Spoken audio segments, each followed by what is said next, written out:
നമുക്ക് ഈ റോമാലേഖനത്തിലെ പ്രധാനപ്പെട്ട തീം, ആ തീമിലൂടെയാണ് നമ്മൾ പോകുന്നത്. ഒന്നാമത്തെ തീം എന്ന് പറയുന്നത് എന്താണ്? ഒന്നാമത്തെ തീം എന്ന് പറയുന്നത് മനുഷ്യൻ്റെ പാപമാണ്. We are all sinners. അതായത് നമുക്ക് രക്ഷപ്പെടാൻ പറ്റാത്തതുപോലെ നമ്മിൽ പാപം വസിക്കുന്നു, നമ്മളതിൻ്റെ അടിമയായിരിക്കുന്നു എന്നുള്ളതാണ് അതിൽ ഒന്നാമത്തെ പാഠം. ഇനി ഈ മൂന്നാമത്തെ അധ്യായം 20-ാം അധ്യായത്തിൻ്റെ 20-ാം അധ്യായവും 20-ാം വാക്യവും 21-ാം വാക്യവും നമുക്കൊന്ന് ശ്രദ്ധിക്കാം. 20-ാം വാക്യം പറയുന്നത്, അതുകൊണ്ട് ന്യായപ്രമാണത്തിൻ്റെ പ്രവർത്തികളാൽ ഒരു ജഡവും അവൻ്റെ സന്നിധിയിൽ നീതീകരിക്കപ്പെടുകയില്ല. ന്യായപ്രമാണത്തിൻ്റെ പ്രവർത്തികളാൽ, നമ്മളിത് ഇന്നലെ വിശദീകരിച്ചിരുന്നു. ന്യായപ്രമാണത്തിൻ്റെ പ്രവർത്തികളാൽ ഒരു ജഡവും ദൈവത്തിൻ്റെ സന്നിധിയിൽ വിശദീകരിക്കപ്പെടുകയില്ല. കാരണം ഒരു പ്രവൃത്തി ഒരാൾ ചെയ്തു എന്ന് വിചാരിച്ച് അയാൾ നീതിമാനാകണമെന്നില്ല. നമ്മൾ ന്യായപ്രമാണത്തിലൂടെ മനുഷ്യരെ ഭയപ്പെടുത്തിയാലും അവർ എന്തെങ്കിലും പ്രവൃത്തികൾ ചെയ്യും. അപ്പം ഭയം കൊണ്ട് ചെയ്യുന്നതൊന്നും ഒരാളെ നീതിമാനാക്കുന്നില്ല, അവനിൽ നീതിയുടെ പ്രവൃത്തികൾ ഉണ്ടാക്കുന്നെന്ന് മാത്രമേ ഉള്ളൂ.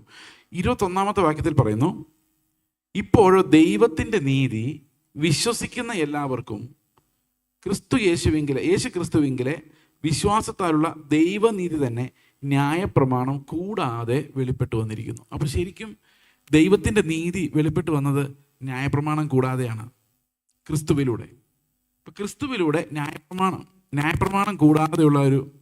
ന്യായപ്രമാണം കൂടാതെയുള്ളൊരു നീതി വെളിപ്പെട്ടു വന്നു. എന്താണ് ഈ ന്യായപ്രമാണം കൂടാതെയുള്ള നീതി, ന്യായപ്രമാണത്താലുള്ള നീതിയും? ഒരു വീട്ടിൽ 2 കുട്ടികളുണ്ടെന്നിരിക്കട്ടെ. ഈ 2 കുട്ടികളും സ്കൂളിൽ പഠിക്കുന്ന വിദ്യാർത്ഥികളാണ്. ഇതിലൊരു കുട്ടി എപ്പോഴും നല്ലപോലെ ഇരുന്ന് പഠിക്കുന്നയാളും മറ്റേ ആൾ ഭയങ്കര ഉഴപ്പനും ആണെന്ന് വിചാരിച്ചു. അപ്പോൾ ഈ ഉഴപ്പിനെ രാവിലെ എഴുന്നേൽപ്പിക്കാൻ വേണ്ടി അമ്മ വിളിച്ച് 5 മണിക്ക് അലാം വെച്ച് വെള്ളം കോരി തലയിലൊഴിച്ച് ഒരു വിധത്തിലാണ് ഇവനെ എഴുന്നേൽപ്പിക്കുന്നത്. ഉഴപ്പനായതുകൊണ്ട് ഇവന് ഏതെങ്കിലും കസേരയിൽ കൊണ്ട് ഇരുത്തി കഴിഞ്ഞാൽ ഇവന് പഠിക്കുന്നതായിട്ട് അഭിനയിച്ച് അവിടെ ഇരുന്നോളും. അവനോട് ഇരിക്കുന്നതിൻ്റെ കാരണം ലോയാണ്, നിയമമാണ്, പഠിച്ചേ പറ്റൂ. മറ്റേ കുട്ടിയോട് ആരും ഒന്നും പറയുന്നില്ല, അവൻ അകത്തുനിന്ന് തന്നെ അത് ചെയ്യുന്നു, തന്നെത്താൻ എഴുന്നേറ്റെല്ലാം ചെയ്യുന്നു. ഒരു എക്സാമ്പിൾ ഞാൻ പറയാം. ഒരു വീട്ടിൽ 2 മക്കളുണ്ടെന്നിരിക്കട്ടെ. അതിലാദ്യത്തെ മകനോട് അപ്പം പറയുന്നു, എടാ ഞങ്ങൾ വെളിയിൽ പോകുന്ന സമയത്ത് നീ വീടെല്ലാം ഒന്ന് ക്ലീൻ ആക്കിയിട്ടേക്കണം. അപ്പം അവൻ പറയുന്നു, എനിക്ക് സൗകര്യമില്ല. അപ്പോൾ അപ്പം പറയാണ്, നീ വീട് ക്ലീൻ ആക്കിയിട്ടാൽ നിനക്ക് ഞാൻ ചോക്ലേറ്റ് തരാം. അപ്പം അവൻ പറയുന്നു, എനിക്ക് ചോക്ലേറ്റ് ഒന്നും വേണ്ട. അപ്പം അപ്പം പറയുന്നു, നീ മര്യാദയ്ക്ക് വീട് ക്ലീൻ ചെയ്തിട്ടില്ലെങ്കിൽ നിന്നെ ഞാൻ വീട്ടിൽ നിന്ന് പുറത്താക്കും. അപ്പോൾ അവൻ പറയാണ്, ഓക്കെ ഞാൻ ചെയ്തേക്കാം. വേറൊരു മകനുണ്ട്. അവൻ വിചാരിക്കുകയാണ്, എനിക്ക് വേണ്ടി ഇത്രയും എൻ്റെ അപ്പനമ്മമാർ കഷ്ടപ്പെടുന്നുണ്ടല്ലോ, അപ്പനമ്മമാർ വെളിയിൽ പോയ സമയത്ത് എനിക്ക് എന്ത് ചെയ്യാൻ പറ്റും എന്നവൻ തന്നെത്താൻ ആലോചിച്ചിട്ട് അവൻ തന്നെ ചൂലെടുത്ത് അതെല്ലാം വീടെല്ലാം അടിച്ചു വാരിടുന്നു വിചാരിച്ചു. ആരുടെ അടിച്ചുവാരലായിരിക്കും കൂടുതൽ ആ മുറി ക്ലീൻ ആക്കുന്നത്? രണ്ടാമത്തെ ആളുടെ. ഏത് അനുസരണത്തിലായിരിക്കും അപ്പനും അമ്മയ്ക്കും പ്രസാദമുള്ളത്? രണ്ടാമത്തെ ആളുടെ. അപ്പോൾ ഭയപ്പെട്ട് അനുസരിച്ച ആദ്യത്തെ മകനും സ്നേഹം കൊണ്ടനുസരിച്ച രണ്ടാമത്തെ മകനിലും ആരാണ് നീതിമാനായത്? രണ്ടാമത്തെ ആളെ നീതിമാനായുള്ളൂ. മറ്റേ ആളത് അനുസരിക്കുമ്പോഴും ഉള്ളിൽ മുറുമുറുത്തുകൊണ്ടാണ് അനുസരിച്ചത്. ഇന്ന് നരകത്തെ ഭയപ്പെട്ട് അനുസരിക്കുന്നവരുണ്ട്, ശിക്ഷാവിധിയെ ഭയപ്പെട്ട് അനുസരിക്കുന്നവരുണ്ട്. അവരുടെ പ്രവൃത്തികൾ ദൈവത്തിന് തൃപ്തിയല്ല. കാരണം അവർ ആന്തരികമായ നീതിയിൽ നിന്നല്ല അത് വരുന്നത്, സ്വഭാവത്തിൽ നിന്നല്ല അത് വരുന്നത്, അത് വരുന്നത് ഭയത്തിൽ നിന്നാണ്. ഇന്ന് നമ്മൾ നമ്മുടെ ചുറ്റും കേൾക്കുന്ന നീതി പ്രസംഗങ്ങളെല്ലാം ഭയത്തിൽ നിന്ന് അനുസരിക്കുന്നതിനെ കുറിച്ചാണ് പറയുന്നത്. അത് മക്കളുടെ അനുസരണമല്ല, അതൊരു യജമാനൻ്റെ കീഴിൽ അടിമകളായിരിക്കുന്നവരുടെ അനുസരണമാണ്. അപ്പോൾ പുതിയ നിയമത്തിലെ ക്രിസ്തുവിൻ്റെ നീതി എന്ന് പറയുന്നത് പ്രമാണമുള്ളത് കൊണ്ട് ഞാൻ അനുസരിച്ചേക്കാം എന്നുള്ളതല്ല, എൻ്റെ ഉള്ളിൽ ക്രിസ്തു ഉള്ളത് കൊണ്ട് ഞാൻ അനുസരിക്കും എന്നുള്ളതാണ്. അപ്പോൾ പുതിയ നിയമത്തിൻ്റെ നീതി എന്ന് പറയുന്ന ക്രിസ്തുവാണ്, നമ്മിൽ വസിക്കുന്ന ക്രിസ്തുവാണ്. ഓക്കെ, ഇനി ഇതെങ്ങനെയാണ് വിശ്വാസത്താലുള്ള നീതി ആകുന്നത് എന്ന് നമുക്കൊന്ന് നോക്കാം. ഞാൻ നിങ്ങളുടെ ഇപ്പോൾ പറയുകയാണ്, നിങ്ങൾ എൻ്റെ ജീവിതം നോക്കി പഠിക്കുക, ഇതുപോലെ നിങ്ങൾ ജീവിക്കണം, അല്ല തോന്നിയ പോലെ നടക്കരുത്. ഇപ്പം ഞാൻ പറയാമെന്ന് വിചാരിച്ചു. ഇപ്പം നിങ്ങൾക്ക് എന്നെ പോലെ ആകാൻ എന്ത് ചെയ്യേണ്ടി വരുമായിരിക്കും? എന്ത് ചെയ്യേണ്ടി വരും? നിങ്ങൾക്ക് എന്നെ പോലെ ആകാൻ വേണ്ടി എന്ത് ചെയ്യേണ്ടി വരും? അനുസരിക്കേണ്ടി വരില്ലേ? പ്രവർത്തിക്കേണ്ടി വരും അല്ലേ? ഈ മൂത്ത മകനെ പോലെ ആകാൻ രണ്ടാമത്തെ മകൻ രണ്ടാമത്തെ മകനെ പോലെ ആകാൻ മൂത്ത മകൻ എന്ത് ചെയ്യണം? പ്രവർത്തിക്കണം, അല്ലേ? ശരി, നിങ്ങളുടെ ചർച്ചിൽ ഏറ്റവും നീതിമാനായ ആളെ പോലെ ആവണമെങ്കിൽ നിങ്ങൾ എന്ത് ചെയ്യണം? പ്രവർത്തിക്കണം. മഹാത്മാഗാന്ധിയെ പോലെ ആവണമെങ്കിൽ എന്ത് ചെയ്യണം? ഒരു കതറൊക്കെ ഇട്ട്, പിന്നെ തന്നെത്താൻ നൂറ്റുണ്ടാക്കിയ കതർ, അല്ലേ? ഒറ്റ തുണി കൊടുത്ത് അരയിലൊരു ക്ലോക്ക് കെട്ടിത്തൂക്കി ഒരു വടിയും പിടിച്ച്, പിന്നെന്താ വേണ്ടേ? ഒരു എന്താ പറയുക, അഹിംസയിലൊക്കെ വിശ്വസിച്ച് ഒരു പ്രത്യേക രീതിയിൽ വെജിറ്റേറിയനൊക്കെ കഴിച്ച് ഒരു പ്രത്യേക രീതിയിൽ ജീവിച്ചാൽ നിങ്ങൾക്ക് ഏകദേശം ഗാന്ധിയെ പോലെ ആവും എന്ന് വിചാരിക്കും. അപ്പോൾ ഗാന്ധിയുടെ പോലെ ആകണമെങ്കിൽ നമുക്ക് പ്രവർത്തിക്കാൻ പറ്റും. ഈ ലോകത്തിൽ ഏറ്റവും നല്ല നീതിമാനെ പോലെ ജീവിക്കണം എന്ന് പറഞ്ഞാൽ അതെല്ലാം പ്രവൃത്തിയിലേക്കാണ് നമ്മളെ നയിക്കുന്നത്. പക്ഷെ ക്രിസ്തുവിൻ്റെ നീതിയെക്കുറിച്ച് പറയുമ്പോൾ മാത്രം എന്നാൽ പിന്നെ ഇന്ന് തൊട്ട് ക്രിസ്തുവിനെ പോലെ ആയേക്കാമെന്ന് ആർക്കും പറയാൻ പറ്റത്തില്ല. കാരണം ആ നീതി പ്രവൃത്തിക്കായല്ല, വിശ്വാസത്തിനായിട്ടാണ് വെളിപ്പെട്ട് വരുന്നത്. മനുഷ്യരുടെ നീതി എല്ലാം പ്രവൃത്തിക്കായിട്ടാണ് വെളിപ്പെട്ട് വരുന്നത്. മണവാട്ടിക്ക് മീശയില്ലാത്തത് കൊണ്ട് നമ്മൾ മീശ ക്ലീൻ ആക്കി വെക്കുന്നത് പ്രവൃത്തിയാണ്. ജയിക്കുന്നവൻ വെള്ളം ഉടുക്കുമെന്ന് പറഞ്ഞുകൊണ്ട് നമ്മളെല്ലാവരും വെള്ള വസ്ത്രം ഇട്ടുകൊണ്ട് വരുന്നത് അത് പ്രവൃത്തിയാണ്. അവിടെ സ്വർണ്ണ തെരുവീതിയിലൂടെ നടക്കാനുള്ളതായതുകൊണ്ട് ഇവിടെ ആഭരണം ഊരണം എന്ന് പറയുമ്പോൾ അത് നമ്മൾ അനുസരിക്കുന്ന പ്രവൃത്തിയാണ്. മുസ്ലിങ്ങളോട് പറയുന്ന അവിടെ മദ്യപ്പുഴയാണ്, അതുകൊണ്ട് ഇവിടെ മദ്യം കുടിക്കില്ലെന്ന്, അതും പ്രവൃത്തിയാണ്. ഇതെല്ലാം മനുഷ്യരുടെ പ്രവൃത്തിയാൽ ഉളവാകുന്ന നീതിയാണ്. എന്നാൽ ക്രിസ്തുവിൻ്റെ നീതി വെളിപ്പെട്ട് വരുമ്പോഴാണ് മനസ്സിലാകുന്നത് ഇത് പ്രവൃത്തിയാൽ ഉളവാകുന്ന നീതിയല്ല, ഇത് നമുക്ക് ചിന്തിക്കാൻ പോലും പറ്റത്തില്ലാത്തൊരു നീതിയാണ് എന്നുള്ള കാര്യം. ആ നീതി കണ്ടവർ പ്രവൃത്തിയിലേക്ക് നോക്കില്ല. ആ പ്രവൃത്തിയിലേക്ക് നോക്കുന്നത് എങ്ങനെയാണെന്ന് വെച്ച് കഴിഞ്ഞാൽ, ഒരു അപ്പൻ ചെയ്യുന്നത് കണ്ടിട്ട് ഈ കൊച്ചു ചെയ്യാൻ ശ്രമിക്കുന്ന പോലെയാ പ്രവൃത്തിയിലേക്ക് നോക്കുന്നത്. അപ്പന് ചെയ്യാൻ പറ്റുന്ന കൊച്ചിന് ചെയ്യാൻ പറ്റത്തില്ല, അവൻ കുഞ്ഞാ. അപ്പൊ ദൈവത്തിന്റെ നീതി വെളിപ്പെട്ടപ്പോൾ അത് പ്രവൃത്തിക്കായല്ല വെളിപ്പെട്ടത്, പിന്നെ എന്തിനായിട്ടാണ് വെളിപ്പെട്ടത്? വിശ്വാസത്തിനായിട്ടാണ് വെളിപ്പെട്ടത്. അതുകൊണ്ടാണ് ഇവിടെ ഈ വാക്യത്തിൽ ഇങ്ങനെ പറഞ്ഞിരിക്കുന്നത്, ഇപ്പോഴും ദൈവത്തിന്റെ നീതി വിശ്വസിക്കുന്ന എല്ലാവർക്കും യേശുക്രിസ്തുവിങ്കിലെ വിശ്വാസത്താലുള്ള ദൈവനീതി തന്നെ എന്തുവാ? ന്യായപ്രമാണം കൂടാതെ വെളിപ്പെട്ടു വന്നിരിക്കുന്നു. അപ്പൊ ഇന്നലെ ഞാൻ പറഞ്ഞ പോലെ ദൈവത്തിന്റെ നീതി വെളിപ്പെട്ടു വന്നു കഴിഞ്ഞപ്പോൾ ഒരു കാര്യം മനസ്സിലായി, ഇവിടെ എല്ലാവരും പാപികളാണ്. പാസ്റ്ററുടെ നീതി വെളിപ്പെട്ടു വന്നിരുന്നെങ്കിലോ? പാസ്റ്ററും കുറച്ച് ആൾക്കാർ നല്ലവരായിരുന്നേനെ, ബാക്കി എല്ലാവരും പാപികളായിരുന്നേനെ. അപ്പൊ പാസ്റ്ററെ പോലെ ആകുക എന്നുള്ളതായിരിക്കും ടീച്ചിങ്. ഇന്ന് മിക്കവാറും മോറൽ ധർമ്മ പ്രസംഗങ്ങളെല്ലാം അങ്ങനെയാണ്. നിങ്ങൾ കേട്ടാൽ അറിയാം, ഞാൻ ജീവിക്കുന്നത് മാത്രമേ ഞാൻ പ്രസംഗിക്കുള്ളൂ. എത്ര പേര് കേട്ടിട്ടുണ്ട്? ഇതാരാ പറഞ്ഞെന്നറിയോ? എൻ്റെ ജീവിതമാണ് എൻ്റെ സന്ദേശം. ആര് പറഞ്ഞ? മഹാത്മാഗാന്ധിയുടെ വാക്കത്, എൻ്റെ ജീവിതമാണ് എൻ്റെ സന്ദേശം. ഇത് പാസ്റ്റർമാർ പറഞ്ഞു കേട്ടിട്ടുണ്ടോ? ഞാൻ പ്രവർത്തിക്കുന്നത് മാത്രമേ പ്രസംഗിക്കുള്ളൂ, ഞാൻ അനുസരിക്കുന്നത് മാത്രമേ പ്രസംഗിക്കുള്ളൂ എന്ന് കേട്ടിട്ടുണ്ടോ? ഉണ്ടോ? എന്നാൽ ഞാൻ നിങ്ങളോട് പറയട്ടെ, ഞാൻ പ്രസംഗിക്കുന്ന ഒരു കാര്യവും ഞാൻ അനുസരിക്കുന്ന കാര്യമല്ല. കാരണം ഞാൻ അനുസരിക്കുന്ന കാര്യങ്ങൾ പ്രസംഗിച്ചാൽ ഞാൻ നിങ്ങളോട് പ്രസംഗിക്കുന്ന എൻ്റെ ജീവനായിരിക്കും, എൻ്റെ ജീവിതം, ഞാൻ ജീവിച്ച വിധം, ഞാൻ പിള്ളേരെ വളർത്തിയ വിധം, ഞാൻ മിഷണറി വേല ചെയ്ത വിധം നിങ്ങൾ കണ്ട് പഠിക്കും. പിള്ളേരെ, ഇതാണ് നിനക്ക് വേണ്ടത്, നിനക്ക് സ്വർഗത്തിൽ പോകണമെങ്കിൽ. അപ്പോൾ ആരാണ് ഇവിടുത്തെ ക്രിസ്തു? ആരുടെ നീതിയിലേക്ക് നിങ്ങൾ നോക്കുന്നത്? ഈ മനുഷ്യന്റെ നീതിയിലേക്ക് നോക്കുന്നത്. എന്നാൽ ഞാൻ ഇവിടെ നിന്ന് സംസാരിക്കുമ്പോൾ ഞാൻ എൻ്റെ നീതിയെക്കുറിച്ച് പ്രസംഗിക്കാൻ പാടില്ല. ഞാൻ മറഞ്ഞിരുന്ന് ക്രിസ്തുവിൻ്റെ നീതിയെക്കുറിച്ച് പറയണം. കാരണം ഞാൻ പ്രവർത്തിക്കുന്നതിനെ കുറിച്ചല്ല പ്രസംഗിക്കുന്നത്, ഞാൻ വിശ്വസിക്കുന്നതിനെ കുറിച്ചാണ് പ്രസംഗിക്കുന്നത്. വ്യത്യാസം എന്താ മനസ്സിലായോ? എന്താ ഞാൻ വിശ്വസിക്കുന്നത്? ക്രിസ്തുവിലല്ലാതെ വേറെ ആരിലും, ഒരു മനുഷ്യനിലും ഒരു നീതിയുമില്ല. യേശുക്രിസ്തുവിന് താഴെയുള്ള എല്ലാ നരകത്തിൽ പോവുകയുള്ളൂ എന്നാണ് ഞാൻ വിശ്വസിക്കുന്നത്. അപ്പൊ ഞാൻ വിശ്വസിക്കുന്ന നീതി എൻ്റെ നീതിയല്ല, ഞാൻ ചെയ്ത നീതിയല്ല. ഞാൻ ഏത് നീതിക്കായാണോ വിശ്വാസത്തോടെ കൊതിയോടെ ഓടുന്നത്, ആ നീതിയാണ് ഞാൻ പ്രസംഗിക്കുന്നത്.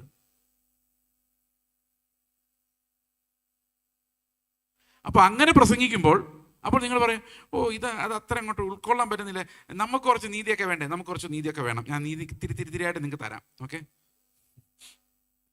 ബൈബിളിലെ ഏറ്റവും വലിയ കൽപ്പന ഏതാ? നിന്റെ ദൈവമായ കർത്താവിനെ നീ പൂർണ്ണ ഹൃദയത്തോടും പൂർണ്ണാത്മാവോടും പൂർണ്ണ മനസ്സോടും പൂർണ്ണ ശക്തിയോടും കൂടി സ്നേഹിക്കുക. ഒന്നാമത്തെ കൽപ്പന. രണ്ടാമത്തെ കൽപ്പന എന്തോ? നിന്നെ പോലെ തന്നെ നിന്റെ കൂട്ടുകാരനെയും സ്നേഹിക്കുക. ഈ രണ്ട് കൽപ്പനകളിൽ സകല ന്യായപ്രമാണവും പ്രവാചകന്മാരും അടങ്ങിയിരിക്കുന്നു. അപ്പോൾ പഴയ നിയമം മുഴുവൻ ഈ രണ്ട് കൽപ്പനകളിൽ അടങ്ങിയിരിക്കുന്നു. ന്യായപ്രമാണവും പ്രവാചകന്മാരും എന്ന് പറഞ്ഞാൽ പഴയ നിയമമാണല്ലോ. ആ പഴയ നിയമ പ്രമാണങ്ങളെല്ലാം കൂടെ ചുരുക്കി പറഞ്ഞാൽ നമുക്ക് എന്ത് പറയാം? നീ പൂർണ്ണ ഹൃദയത്തോട് പൂർണ്ണ ആത്മാവോട് പൂർണ്ണ മനസ്സോടും പൂർണ്ണ ശക്തിയോടും കൂടി ദൈവത്തെ സ്നേഹിക്കുക, നിന്നെ പോലെ നിന്റെ കൂട്ടുകാരനെയും സ്നേഹിക്കുക. ഇത് തന്നെ നമ്മളെ കൊണ്ട് അസാധ്യമായിരിക്കുമ്പോഴാണ് കർത്താവ് യോഹന്നാന്റെ സുവിശേഷം 15:12 പറയുന്നത്, ഒരു പുതിയ കൽപ്പന ഞാൻ നിങ്ങൾക്ക് തരുന്നു, ഞാൻ നിങ്ങളെ സ്നേഹിച്ചതുപോലെ നിങ്ങളും പരസ്പരം സ്നേഹിക്കുവിൻ. അപ്പം നമ്മൾ നോക്കിക്കൊണ്ടിരിക്കുന്ന നീതി എന്താ? 100 രൂപ കിട്ടുമ്പോൾ 10 രൂപ കൊണ്ട് ദശാംശം ഇടുന്ന നീതി അല്ല. അല്ലെങ്കിൽ 10 ലക്ഷം രൂപ ബാങ്കിൽ വെച്ചിട്ട് ഒരു പാവപ്പെട്ടവൻ കരയുമ്പോൾ 5000 രൂപ വൈബ്രേഷനോടുകൂടി എടുത്തു കൊടുക്കുന്ന ആ നീതിയല്ല. ആ അച്ചായൻ എല്ലാവരും സഹായിക്കും കേട്ടോ എന്ന് പറഞ്ഞ് പുള്ളിയുടെ സമൃദ്ധിയിൽ നിന്നായിരിക്കും എടുത്ത് സഹായിക്കുന്നത്. ആ നീതിയല്ല, അത് മനുഷ്യൻ്റെ നീതിയാണ്, മനുഷ്യന് പോസിബിളായ നീതി. നമ്മൾ ഇന്നലെ കണ്ടൊരു വിഷയമുണ്ട്. ഓരോ മനുഷ്യൻ്റെയും സ്വഭാവത്തെ നിയന്ത്രിക്കുന്നത് അവൻ വളർന്നു വന്ന അന്തരീക്ഷവും അവൻ്റെ ജീനുകളുമാണ്. ശരിയല്ലേ? ഹെറിഡിറ്റി ആൻഡ് എൻവയൺമെൻറ്റ്, ഇത് രണ്ടുമാണ് നമ്മുടെ പ്രവൃത്തികളെല്ലാം സ്വാധീനിക്കുന്നത്. നമ്മളൊരു നല്ല കുടുംബത്തിൽ പിറക്കുകയും നല്ല ട്രെയിനിങ് കിട്ടുകയും ചെയ്താൽ ചെറുപ്പം തൊട്ടേ ദാനധർമ്മങ്ങൾ ചെയ്യിപ്പിച്ച് പഠിപ്പിച്ചാൽ ഇവൻ വലുതാകുമ്പോഴും ദാനധർമ്മങ്ങൾ ചെയ്യും. അത് മനുഷ്യനിൽ നിന്ന് വരുന്നതാണ്.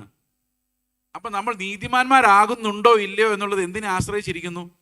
നമ്മൾ ഏത് ജീനുകളുമായി ജനിക്കുന്നുവെന്നോ, ഏത് പേരൻസിൻ്റെ മക്കളായി ജനിക്കുന്നുവെന്നോ, ഏത് ദേശത്ത് ജനിക്കുന്നു എന്നുള്ളതിനെയൊക്കെ ആസ്പദമാക്കിയിരിക്കും നമ്മൾ നീതിമാന്മാരാകുന്നത്, അല്ലേ? ഇപ്പം നിങ്ങൾ മലയാളികളല്ലായിരുന്നെങ്കിൽ എല്ലാവരും ആഭരണമിട്ടുണ്ടായിരുന്നു വരുമായിരുന്നുള്ളൂ. അപ്പോൾ അത് നീതി വേറെ രീതിയിലായിരുന്നേനെ. അപ്പോൾ ഓരോ ദേശത്തും നീതിയുടെ വ്യത്യാസമുണ്ട്, ഓരോ സ്ഥലത്ത് ജനിക്കുന്നതിന് വ്യത്യാസമുണ്ട്. ജനറ്റിക് കോൺസ്റ്റിറ്റ്യൂഷൻ അനുസരിച്ച് ഇത് മാറുന്നുണ്ട്, നമ്മുടെ ടെമ്പറാമെൻറ്റ് മാറുന്നുണ്ട്. ചിലർ ജനിക്കുമ്പോഴേ ഭയങ്കര പാവങ്ങളാണ്. അപ്പോൾ എനിക്ക് വേണേൽ കർത്താവിനോട് ചോദിക്കാം, കർത്താവ് എന്നെ എന്തിനാണ് ആ കുടുംബത്തിൽ ജനിപ്പിക്കാതിരുന്നത്? ഞാൻ റോഡിലെ തെരുവിൽ ജനിച്ചു, ചെറുപ്പം തൊട്ട് ഡ്രഗ് അടിച്ച് ഒന്നിനും കൊള്ളാത്തവനായിട്ട് ജീവിച്ചു, എന്നെ പഠിപ്പിച്ചില്ല ആരും, എന്നെ ആരും സ്നേഹിച്ചില്ല, സ്നേഹം എന്തെന്ന് എനിക്ക് മനസ്സിലായില്ല. ഞാൻ ആ വീട്ടിൽ ജനിക്കുകയും അവിടെ ജനിച്ച നീതിമാൻ ഇവിടെ ജനിക്കുകയും ചെയ്തായിരുന്നെങ്കിൽ ഞാൻ സ്വർഗത്തിലും അവൻ നരകത്തിലും പോകില്ലായിരുന്നോ? ശരിയല്ലേ? അപ്പൊ കർത്താവ് എന്ത് പറയും? കർത്താവ് എന്ത് പറഞ്ഞിട്ട് പറയും? അനീതിയല്ലേ അത്? ചെറുപ്പത്തിലെ നീതി പറഞ്ഞു കൊടുക്കാൻ ആരുമില്ല, സ്കൂളിൽ വിടാൻ ആരുമില്ല, അവൻ സർവൈവലിന് വേണ്ടി മോഷ്ടിക്കും. ആഹാരം കഴിക്കണ്ടേ? ചെറുപ്പം തൊട്ടേ മോഷണം പഠിച്ചു ജീവിക്കാൻ വേണ്ടി മോഷ്ടിക്കുന്നതിൽ തെറ്റില്ല. ഒരുത്തൻ കൊല്ലാൻ വന്നാൽ തിരിച്ച് കത്തിയെടുത്ത് പ്രയോഗിച്ചാൽ തെറ്റില്ല, അത് അവൻ പഠിച്ചിരിക്കുന്നത്. അവനെ അതേ പഠിപ്പിച്ചിട്ടുള്ളൂ, അവനെ സന്മാർഗം പഠിപ്പിച്ചിട്ടില്ല, സ്കൂളിൽ വിട്ടിട്ടില്ല.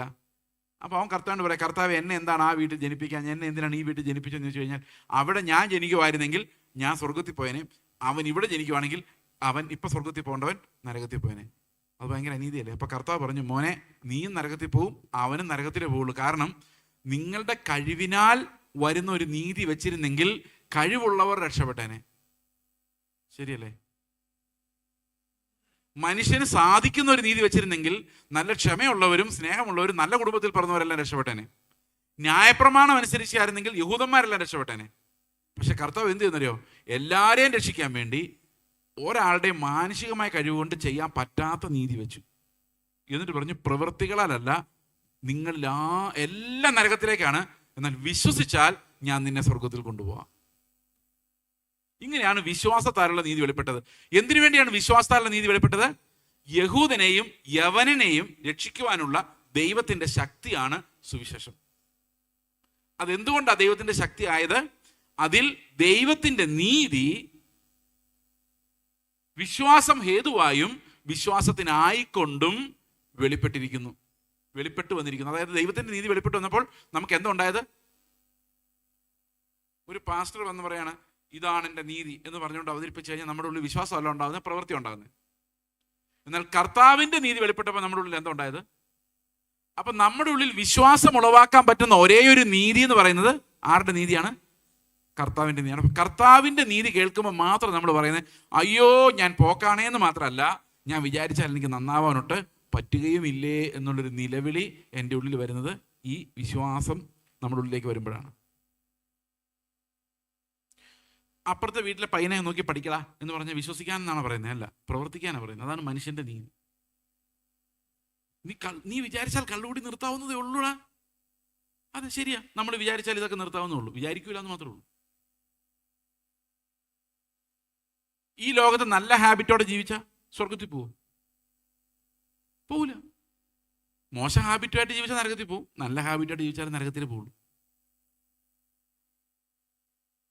അപ്പോൾ മാനുഷികമായ പ്രയത്നം കൊണ്ട് രക്ഷപ്പെടാൻ പറ്റുന്ന രീതിയിലല്ല നമ്മുടെ ഉള്ളിലെ പാപാവസ്ഥ എന്ന് പറയുന്നത് എന്നുള്ളതാണ് റോമാലേഖനം 1-ാം അധ്യായത്തിൻ്റെ 18 മുതൽ 3-ാം അധ്യായത്തിൻ്റെ 18 വരെ ഉള്ള വാക്യങ്ങളിൽ പറഞ്ഞിരിക്കുന്നത്. ഒരു മനുഷ്യനും സ്വന്തം പ്രയത്നത്താൽ രക്ഷപ്പെടാൻ സാധിക്കില്ല, ഒരാൾക്കും ദൈവത്തെ അന്വേഷിക്കാൻ സാധിക്കില്ല, ഒരാളും നീതിമാനുമല്ല.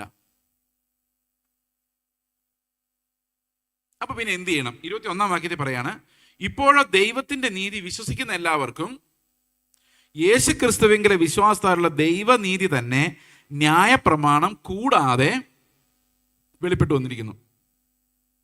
അപ്പൊ നമ്മൾ എപ്പോഴും പ്രവൃത്തിയാലല്ല വിശ്വാസത്താല എന്ന് പറഞ്ഞത് എന്തുകൊണ്ടെന്നറിയോ? ഈ പ്രവൃത്തിയാലുള്ള നീതി പോരാത്തോണ്ടാണ്, അത് ഇത്തിരി കുറഞ്ഞ നീതി ആയതുകൊണ്ടാണ്. നമ്മുടെ സ്വപ്നം ക്രിസ്തുവിന്റെ നീതി ആയതുകൊണ്ടാണ് നമ്മൾ പറയുന്നത് അയ്യോ പ്രവൃത്തി വഴി നോക്കല്ലേ, നടക്കൂല, എടുത്തു ചാടല്ലേ, നിന്റെ പ്രവൃത്തി കൊണ്ട് നടക്കത്തില്ല, നീ വിശ്വസിക്ക്, കർത്താവ് നിന്നെ അപ്പുറം കിടത്തും. അങ്ങനെ മാത്രമേ അവിടെ എത്താൻ പറ്റുള്ളൂ. ക്രിസ്തുവിങ്കലുള്ള വിശ്വാസത്താൽ മാത്രം കിടക്കാൻ പറ്റുന്ന ഒരു വലിയ നീതിയാണ് ഏതാ? ഈ ദൈവത്തിന്റെ നീതി എന്ന് പറയുന്നത്. ഈ നമ്മൾ ഇന്നലെ ഏദൻ തോട്ടത്തിൽ പാപം ചെയ്ത അവസ്ഥ പറഞ്ഞല്ലോ. പാപം ചെയ്ത് കഴിഞ്ഞപ്പോൾ എന്താ സംഭവിച്ചെന്ന് പറഞ്ഞ് അവർക്ക് ലജ്ജ തോന്നി, അല്ലെ? ആദ്യം എന്താ തോന്നിയത്? ലജ്ജ തോന്നി. ലജ്ജ തോന്നിയപ്പോൾ അവരെന്ത് ചെയ്തു? അവര് അത്തിയില കൂട്ടി തുന്നി ഒരയാട ഉണ്ടാക്കി. ഈ അരയാട ഉണ്ടാക്കിയപ്പോൾ അവർ പരസ്പരം നോക്കി എന്ത് പറഞ്ഞു കാണുമായിരിക്കും? നിങ്ങൾക്കൊന്ന് സങ്കല്പിക്കാൻ പറ്റുന്നുണ്ടോ? ഒന്ന് ഇമാജിൻ ചെയ്ത് നോക്കി. ആദോ ഹവയും കൂടെ അരയാടയൊക്കെ ഉണ്ടാക്കിയിട്ടിരിക്കുമ്പോൾ അവർ ആദ്യമായിട്ട് ഡ്രസ്സ് തന്നു, അതുവരെ ഇട്ടിട്ടില്ലായിരുന്നു. അപ്പോൾ ഹവ അതുകൊണ്ട് പറഞ്ഞാണ് ഇങ്ങനെ വേണം, ഇതാണ് സംസ്കാരം, നമ്മൾ സംസ്കാരമുള്ളവരായിരിക്കണം. ശരിയല്ലേ? സംസ്കാരത്തിൻ്റെ ഏറ്റവും വലിയ ലക്ഷണം എന്തോ? സംസ്കാരത്തിൻ്റെ ഏറ്റവും വലിയ ലക്ഷണം നമ്മുടെ വസ്ത്രധാരണമാണ്, അല്ലേ? വസ്ത്രധാരണം പോയാൽ പോയില്ലേ സംസ്കാരം. അപ്പോൾ ആദവും ഹവയും അങ്ങോട്ടും ഇങ്ങോട്ടും നോക്കിയിരുന്ന് പറഞ്ഞാണ് ഇതാണ് സംസ്കാരം. ഇതുവരെ നമുക്ക് സംസ്കാരമില്ലാത്ത, തുണി പോലും എടുക്കാത്ത പ്രാകൃതരായിരുന്നു, അപരിഷ്കൃതരായിരുന്നു. കണ്ടോ, ഇതാണ് ആ പഴം തിന്നപ്പോൾ നമുക്ക് സംസ്കാരം ഉണ്ടായി. അപ്പം ആദം പറഞ്ഞാണ് നീ എന്നാലും ഇതിങ്ങനെ തുന്നിച്ചേർത്ത് ഉണ്ടാക്കിയല്ലോ, 2 ഇലകൾ കൂട്ടിച്ചേർത്ത് എങ്ങനെ ഉണ്ടാക്കി? അപ്പോൾ ഹവ പറഞ്ഞാണ് ഇതാണ് ആ പഴത്തിൻ്റെ ശക്തി. ഇപ്പം നമുക്ക് ജ്ഞാനമുണ്ട്, അല്ലെ? ഇപ്പോൾ ദൈവത്തോട് ചോദിച്ചുകൊണ്ടിരിക്കണ്ടേ ഇതെങ്ങനെ തുന്നും, നൂലിന്ത്യേ, ഇതൊന്നും വേണ്ട, എനിക്ക് തന്നെ മനസ്സിലായി ഇതാണ് ഇല, ഇതാണ് നാര്, ഇത് വെച്ച് തുന്നിയാൽ മതി, എനിക്ക് മനസ്സിലായില്ലേ? അപ്പോൾ അവർ അരയാട ഉണ്ടാക്കി ഇട്ട് കഴിഞ്ഞപ്പം പറഞ്ഞാണ് ഇപ്പോഴാണ് നമ്മൾ ഡീസൻ്റ് ആയത്, നേരത്തെ ഇത് ചെയ്യേണ്ടതായിരുന്നു. അപ്പോഴാണ് കർത്താവിൻ്റെ ശബ്ദം തോട്ടത്തിൽ കേട്ടത്. തോട്ടത്തിൽ വെച്ച് കർത്താവ് വിളിക്കുകയാണ്, ആദമേ നീ എവിടെ? അപ്പോൾ ആദം ഒറ്റ ഓട്ടം മരത്തിന് പുറകെ മറിഞ്ഞിട്ട് പറയാം, നിന്റെ ശബ്ദം കേട്ടപ്പോൾ ഞാൻ നഗ്നനായതുകൊണ്ട്. സത്യം പറഞ്ഞാൽ ഈ അരയാട ഇട്ടോണ്ട് അവൻ ഓടിയത്. ഈ അരയാട ഇട്ടോണ്ടാണ് അവൻ ഓടിയത്. അവൻ ഓടി മരത്തിൻ്റെ പുറകിൽ നിന്നിട്ട് പറയാണ് നിന്റെ ശബ്ദം കേട്ടപ്പോൾ ഞാൻ പിന്നെ നഗ്നനായി പോയി. കാരണം അന്നേരം ഈ അരയാട ഇട്ടിട്ടുണ്ട്, നല്ല ഒന്നാന്തരം സംസ്കാരം. ഇന്ന് പല ആൾക്കാരും നല്ല സംസ്കാരമാണ് ദൈവത്തിന് ഇഷ്ടമെന്ന് വിചാരിച്ചിരിക്കുന്നവരുണ്ട്. ഈ സംസ്കാരമെല്ലാം കർത്താവിൻ്റെ ശബ്ദം കേട്ടപ്പോൾ പൊളിഞ്ഞുപോയി. ഈ കർത്താവിൻ്റെ ശബ്ദം കേട്ടപ്പോൾ സംസ്കാരം പൊളിഞ്ഞു, അവർ നഗ്നരായി. ഇനി നമ്മൾ ആലോചിച്ച് നോക്കി, നമ്മുടെ ഒരു ആത്മീയത എന്ന് പറയുന്നത് മിക്കവാറും അത്തീല പോലെയാണ്. അത്തീല എന്ന് പറഞ്ഞു കഴിഞ്ഞാൽ നമ്മൾ ആത്മീയരാണെന്ന് കാണിക്കാൻ വേണ്ടി ദീർഘമായി പ്രാർത്ഥിക്കും, ആത്മീയരാണെന്ന് കാണിക്കാൻ വേണ്ടി ഒത്തിരി പരിപാടികൾ ചെയ്യും. നമ്മൾ ആൾക്കാരുടെ ഒരു പ്രത്യേക രീതിയിൽ സംസാരിക്കും, എല്ലാത്തിനും ഹല്ലേലൂയ സ്തോത്രം എന്നൊക്കെ പറയും. ഉറങ്ങിയിരിക്കുമ്പോഴായിരിക്കും ചിലപ്പം പെട്ടെന്ന് സ്തോത്രം എന്ന് കേൾക്കുന്നത്, പെട്ടെന്ന് അടിയിരുന്നൊരു സ്തോത്രം എന്ന് പറയും. പാസ്റ്റർ നിർത്തുമെന്ന് പറഞ്ഞാൽ നിർത്താതെ ദീർഘമായിട്ട് പ്രാർത്ഥിക്കും, ഉപവാസം എടുക്കും, ഇങ്ങനെ പല പരിപാടികൾ ചെയ്യും. ആൾക്കാരെ സ്നേഹമാണെന്ന് അഭിനയിക്കും, വേണ്ടവർക്കെല്ലാം ഇത്തിരി പൈസ കൊടുക്കും.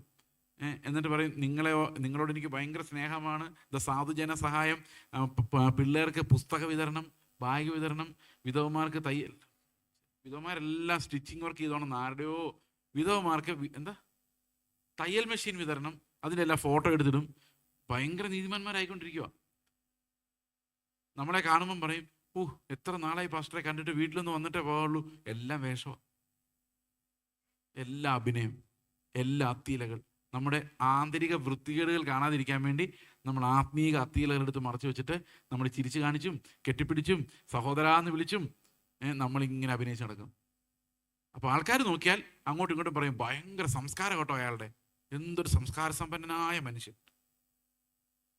അയാൾ സംസാരിച്ചാൽ അടുത്തിരിക്കുന്ന ആൾ പോലും കേൾക്കില്ല. എന്ത് സൗമ്യനാണെന്നറിയോ? പുള്ളിയുടെ ഉള്ളം കിടന്ന് തിളയ്ക്കുമായിരിക്കും. ആരും അറിയുന്നില്ല ആന്തരികമായ സിറ്റുവേഷൻ. അത് ദൈവത്തിന് മാത്രം അറിയത്തുള്ളൂ. അങ്ങനെ ദൈവം വരുമ്പോഴാണ് മനസ്സിലാകുന്നത് അകമെല്ലാം പോക്കായിരുന്നു. ഈ അത്തിയിലൊന്നും കർത്താവിൻ്റെ അടുത്ത് വർക്ക് ചെയ്യില്ല. കാരണം കർത്താവ് നമ്മുടെ അകമാണ് നോക്കുന്നത്. നമ്മുടെ അകമാണെങ്കിൽ ഒരാളെയും കാണിക്കാൻ കൊള്ളാത്ത അവസ്ഥയിലാണ് താനും. ഇപ്പോൾ ആർട്ടിഫിഷ്യൽ ഇൻ്റലിജൻസ് ഒക്കെ വരുന്നതുകൊണ്ട് ഇപ്പോൾ ഭയങ്കര പ്രശ്നമായിട്ടിരിക്കും. നമ്മുടെ അകമെല്ലാം ഇപ്പോൾ പുറത്തു പോകും. എങ്ങനെയെന്ന് വെച്ച് കഴിഞ്ഞാൽ നമ്മുടെ എക്സ്പ്രഷൻസ് വെച്ച് നമ്മുടെ അകത്തുള്ള ചിന്തകൾ വായിക്കുന്ന സാധനങ്ങൾ ഇപ്പോൾ ഉടനെ വരും. അപ്പം ഭർത്താവ് ഭാര്യ ചോദിക്കും, നീ എന്താ ഇപ്പോൾ ആലോചിച്ചുകൊണ്ടിരുന്നത് എന്നെക്കുറിച്ച്? കാരണം ഈ കണ്ണട വെക്കുമ്പോൾ ആ ആളെ നോക്കി അയാളുടെ എക്സ്പ്രഷൻസ് പഠിച്ചിട്ട് അയാളുടെ മനസ്സിൽ കൂടെ പോകുന്ന കാര്യങ്ങൾ പറയുന്ന മെൻ്റലിസം ഒക്കെ ഉണ്ടല്ലോ, അതൊക്കെ ആർട്ടിഫിഷ്യൽ ഇൻ്റലിജൻസോട്ട് കയറി കഴിഞ്ഞാൽ പ്രവാചകന്മാരുടെയൊക്കെ പണി പോകും. പണ്ട് ഞാൻ ഡിഗ്രിക്ക് പഠിക്കുന്ന സമയത്തല്ല, എനിക്ക് ഡിഗ്രിക്കാണോ ബൈബിൾ കോളേജ് പഠിക്കുമ്പോൾ നേരത്തില്ല, ഈ ABC ഓഫ് സൈക്കോളജി എന്ന് പറഞ്ഞൊരു പുസ്തകമുണ്ട്, റീഡേഴ്സ് ഡൈജസ്റ്റ് ഇറക്കിയത്. അപ്പോൾ ഞാനത് വായിച്ചപ്പോൾ എൻ്റെ സെക്കൻഡ് പേജിലോ തേർഡ് പേജിലോ മറ്റോ ഒരു കാര്യം എഴുതിയിട്ടുണ്ട്, എല്ലാവരോടും പ്രവചിക്കാവുന്ന 10 കാര്യങ്ങൾ. അപ്പം ഞാൻ നിങ്ങളോടൊരു പ്രവചനം നടത്താൻ പോകണേ. ഇത് ശരിയാണോ തെറ്റാന്ന് പറയണം. കർത്താവിൻ്റെ സന്നിധിയിൽ ഉയർച്ച വേണമെന്ന് ആഗ്രഹിച്ചിട്ട് പലപ്പോഴും വിചാരിച്ചത്ര ഉയരത്തിലെത്താൻ നിനക്ക് കഴിഞ്ഞിട്ടില്ല. ശരിയല്ലേ? എല്ലാവരുടെയും അവസ്ഥ ഈ വിചാരിക്കുന്നത് ഭയങ്കരമായതുകൊണ്ട് അത്ര ആരും എത്തിയിട്ടുണ്ടാവില്ല. ഇനിയും വളരണം എന്ന് ആഗ്രഹം ഉണ്ടെങ്കിൽ എന്തോ ഒന്ന് നിന്നെ തടഞ്ഞു നിർത്തുന്ന ഇല്ലേ? എങ്ങനെയില്ലേ? എല്ലാവർക്കും ശരിയല്ലേ? എല്ലാവർക്കും ശരിയാ. ഈ തടഞ്ഞു നിർത്തുന്ന അന്ധകാര ശക്തിയല്ല, നമ്മുടെ ജഡമാന്നേ ഉള്ളൂ വ്യത്യാസം. ഒരു 10 പ്രോഫസീസ് ഉണ്ട്, അതെല്ലാം കറക്റ്റ് ആയിരിക്കും. അതിനകത്ത് പറയുന്നത് എന്താണെന്ന് വെച്ച് കഴിഞ്ഞാൽ, നീ സ്നേഹിക്കുന്നവരെ ഒന്നും തിരിച്ച് നിന്നെ അത്ര ആത്മാർത്ഥമായിട്ട് കരുതുകയോ സ്നേഹിക്കുകയോ ചെയ്യുന്നില്ല എന്നൊരു വിഷമം നിങ്ങൾക്കില്ലേ? ഇല്ലേ? അത് അയാൾക്കുണ്ട്. ഇങ്ങനെ പ്രവചിക്കാൻ തുടങ്ങിക്കഴിഞ്ഞാൽ 10 പോയിന്റ് ഞാൻ അന്തം വിട്ടു. എല്ലാവർക്കും ശരിയാത്. പാസ്റ്റർമാർക്കൊന്നും എടുത്ത് കൊടുത്തേക്കരുത്, പിന്നെ ആകെ പ്രശ്നവും. അപ്പോൾ ഇത്രയും അവസ്ഥ ഇപ്പോൾ ഓൾറെഡി ഉണ്ടെങ്കിൽ ഈ AI വെച്ച് നമ്മുടെ ഫേസിൻ്റെ എക്സ്പ്രഷൻ, കണ്ണുകളുടെ ചലനം വെച്ചുകൊണ്ട് എന്തെല്ലാം ഒരു നമ്മുടെ മനസ്സിൽ കിടക്കുന്ന വായിച്ചെടുക്കുന്നറിയോ?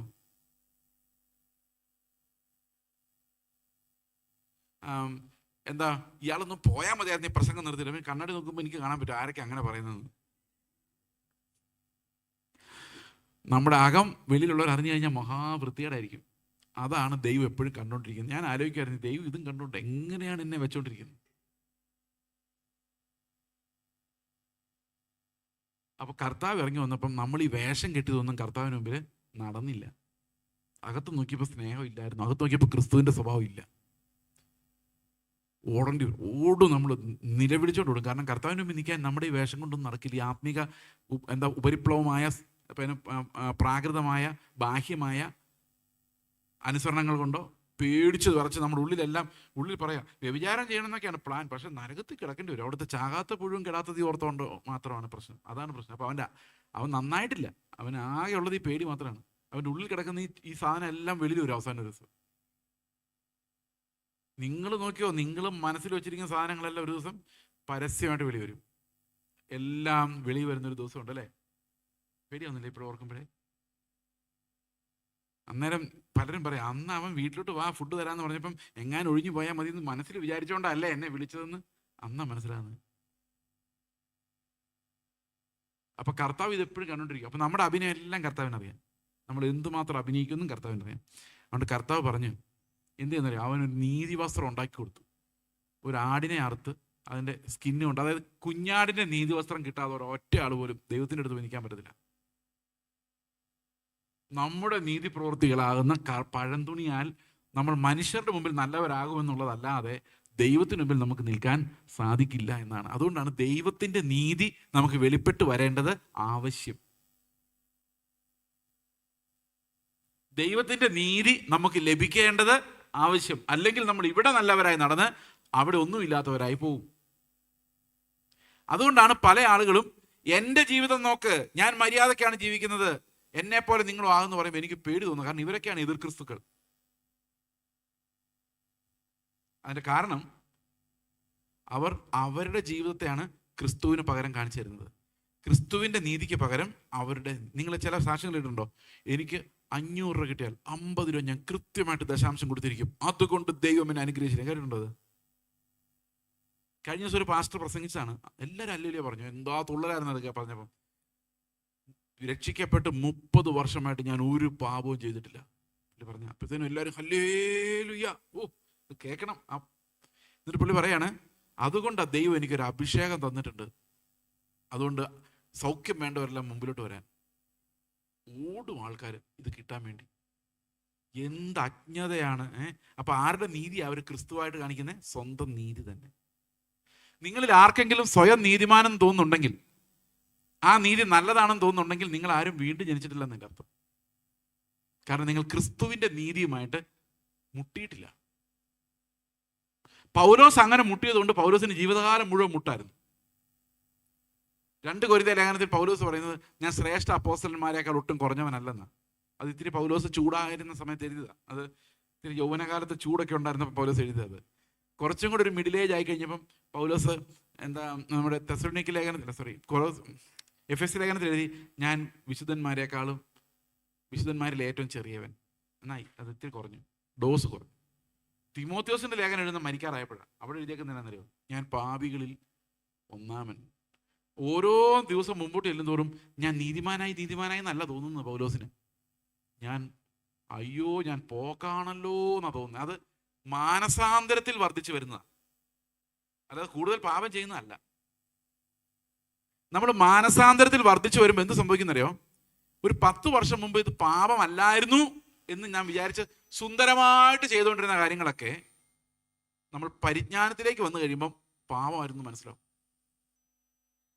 ഉദാഹരണത്തിന് ഒരു എക്സാമ്പിൾ പറഞ്ഞു കഴിഞ്ഞാൽ, ജൂൺ മാസം ആകുമ്പോൾ കേരളത്തിൽ എല്ലായിടത്തും ഉള്ളൊരു കലാപരിപാടിയാണ് ഈ പാവപ്പെട്ട കുട്ടികൾക്ക് സ്കൂൾ ബാഗ് വിതരണം ചെയ്യാന്ന് പറയും. ഈ പാവപ്പെട്ട കുട്ടികൾക്ക് സ്കൂൾ ബാഗ് വിതരണം ചെയ്യുന്ന പുസ്തകങ്ങൾ, ബുക്കുകൾ വിതരണം ചെയ്യുക. നിങ്ങൾ കൂടിയിട്ടുണ്ടോന്ന് എനിക്കറിയാൻ മേല.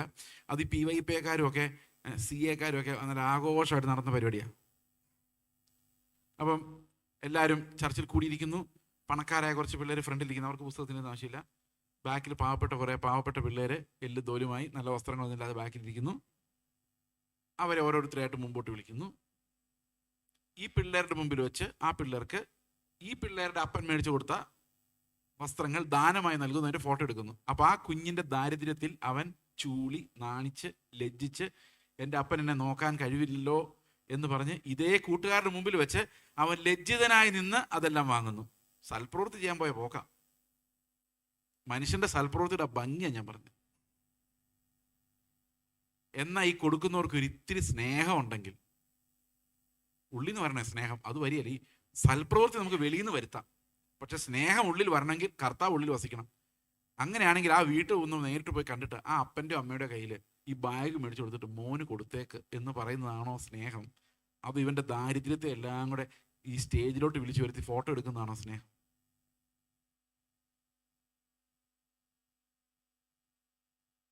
മനുഷ്യൻ എന്ത് ചെയ്താലും പ്രശ്നമാണ്. ദൈവം നമ്മളിൽ ചെയ്യുന്ന ഒരു പ്രവൃത്തി എന്ന് പറയുന്നത് മനോഹരമായൊരു പ്രവൃത്തിയാണ്. ഒരു നല്ല പൂ വരച്ചു വെക്കുന്ന പോലെയാണ്. ഇപ്പം നമ്മുടെ ചിന്ത എന്താണെന്നറിയോ, ആ പൂ അങ്ങനെ വിട്ട ശരിയാവില്ല, ഞാനിങ്ങനെ കുറച്ച് അധ്വാനിച്ച് അതൊന്നൊരു ഭംഗിയാക്കിയേക്കാന്ന് വെച്ചോണ്ടൊരു പെൻസിൽ തന്നെ അതിനകത്തോട് വരച്ച് എങ്ങനെ ഇരിക്കും? ഇതാണ് നമ്മൾ ചെയ്യുന്നത്. എന്നിട്ട് പറയാ, ഞാൻ വരച്ചത് കണ്ടോടാ എന്ന് വെച്ചോണ്ട് പ്രസംഗിക്കുന്നത്. അത് കാണുമ്പോഴേ വൃത്തികേടാ. നിങ്ങൾ കേട്ടില്ലേ മാസ്ക് വരെ വെള്ളയാക്കണമെന്ന്? കാണുമ്പോഴേ വൃത്തികേടാ. ഈ ഒരു നീതി ദൈവവുമായിട്ട് യാതൊരു ബന്ധവുമില്ലാത്ത നീതിയാണ്. ഓക്കെ, അപ്പോൾ വിശ്വാസത്താലുള്ള നീതി എന്ന് പറയുമ്പോൾ എപ്പോഴും മനസ്സിലാക്കണം, പ്രവൃത്തിയില്ലേ ചോദിക്കരുത്, മേലാ ചോദിച്ചു പോയക്കരുത്. കാരണം വിശ്വാസത്താലുള്ള നീതിയാണ് പ്രവൃത്തിയാലുള്ള നീതിയെക്കാളും വലുത്. നമുക്ക് അതിനുവേണ്ടി ഒരു വാക്യം വായിക്കാം. ഫിലിപ്പിയർ ലേഖനം 3-ാം അധ്യായത്തിന്റെ 6-ാം വാക്യം വായിച്ചേ. ഫിലിപ്പിയർ 3:6. ശുഷ്കാന്തി സംബന്ധിച്ച് സഭയെ ഉപദ്രവിച്ചവൻ, അടുത്ത വാക്യം എന്താ? ന്യായപ്രമാണത്തിൻ്റെ നീതി സംബന്ധിച്ച് അനിന്ദ്യൻ, ബ്ലെയിംലെസ്. ഇപ്പൊ പൗലോസ് പറയാണ്, ന്യായപ്രമാണം വെച്ച് ഞാൻ എന്താണ്? ബ്ലെയിംലെസ് ആണ്. അപ്പം എല്ലാ പ്രമാണവും അനുസരിച്ചിട്ടുള്ള ആളാണെന്നാണ് പൗലോസ് പറയുന്നത്. ഇനി 9-ാം വാക്യം നോക്കി. ഞാൻ ക്രിസ്തുവിനെ നേടേണ്ടതിനും ന്യായപ്രമാണത്തിൽ നിന്നുള്ള എൻ്റെ സ്വന്തം നീതി അല്ല, അതായത് ഞാൻ കഷ്ടപ്പെട്ട് തുന്നിയുണ്ടാക്കിയ അത്തീല നീതി അല്ല, പിന്നെയോ ക്രിസ്തുവിലുള്ള വിശ്വാസം മൂലം ദൈവം വിശ്വസിക്കുന്നവർക്ക് നൽകുന്ന നീതി ലഭിക്കണം. അപ്പം ഏത് നീതിയാ വലുത്? ഏത് നീതിയാ വലുത്? പ്രവൃത്തിയാലുള്ള നീതിയാണോ വലുത്? വിശ്വാസത്താലുള്ള നീതിയാണോ വലുത്? വിശ്വാസത്താലുള്ള നീതിയാണ്. അപ്പൊ എന്നാലും പ്രവർത്തിക്കണ്ടേ ബ്രദറെ? അപ്പൊ താവോട്ട് വരണ്ടെന്നാ ചോദിക്കുന്നത്. കുറച്ച് മനുഷ്യന്റെ ലെവലിലേക്ക് വാ, നമുക്ക് കുറച്ച് പ്രവർത്തിക്കാം. ഇനി അടുത്തത്, അവന്റെ മരണത്തോട് അനുരൂപപ്പെട്ടു. അപ്പൊ നീതി എവിടെ നിന്നാ വരുന്നത്? ക്രിസ്തുവിന്റെ നീതി എങ്ങനെ വരുന്നത്? വിശ്വാസത്താൽ. എന്തിനുള്ള വിശ്വാസത്താൽ? അവന്റെ മരണ പുനരുത്ഥാനങ്ങളിലുള്ള വിശ്വാസത്താൽ അവനോട് ചേരുമ്പോഴാണ് ആ നീതി നമ്മളിൽ വരുന്നത്. ഓക്കെ, നമുക്ക് റോമാലേഖനത്തിലേക്ക് മടങ്ങി വരാം. റോമാലേഖനമാണല്ലോ പഠിക്കേണ്ടത്. ഇനി അടുത്ത വാക്യം, താവോട്ട് വാക്യം പറയാണ്, 24-ാം വാക്യം, 23-24. ഒരു വ്യത്യാസവുമില്ല, എല്ലാവരും പാപം ചെയ്ത് ദൈവതേജസ്സില്ലാത്തവരെ തീർന്നു. അവന്റെ കൃപയാൽ ക്രിസ്തു യേശുവിങ്കിലെ വീണ്ടെടുപ്പ് മൂലം സൗജന്യമായത്രേ നീതീകരിക്കപ്പെടുന്നത്. അപ്പൊ നമ്മളെ നീതീകരിക്കുന്നതിന് വേണ്ടി കർത്താവ് എന്താ ചെയ്തത്? നമ്മുടെ നീതി നോക്കിയില്ല. നമ്മുടെ നീതി നോക്കിയായിരുന്നെങ്കിൽ തൂക്കിയെടുത്ത് നരകത്തിൽ അറപ്പോടെ കൊണ്ടിട്ടേനെ. നോക്കിയില്ല. ദൈവത്തിന്റെ കരുണയാൽ എൻ്റെ നീതി ദൈവം നോക്കിയില്ല. എൻ്റെ നീതി നോക്കിയായിരുന്നെ ഞാൻ പോകായിരുന്നു. ഞാൻ എൻ്റെ നീതിയെക്കുറിച്ചൊരു കഥ പറയാം. ഇവിടെ ഇരിക്കുന്ന ടോയ് പാസ്റ്ററിനെ ഒരു പക്ഷേ ഇത് കേട്ട പെട്ടെന്ന് പിടികിട്ടുമായിരിക്കും ഞാൻ ഈ പറയുന്ന കാര്യം. കാരണം എന്നെ കുറച്ചും കൂടെ അറിയാം ടോയ് പാസ്റ്ററിന്. എൻ്റെ സ്വഭാവം ഏകദേശമൊക്കെ അറിയാം. ഞാൻ ബൈബിൾ കോളേജിൽ ഒരേ സമയത്ത് പഠിച്ച ആളാണ്. എൻ്റെ 1 വർഷം സീനിയറാണ് ടോയ് പാസ്റ്റർ.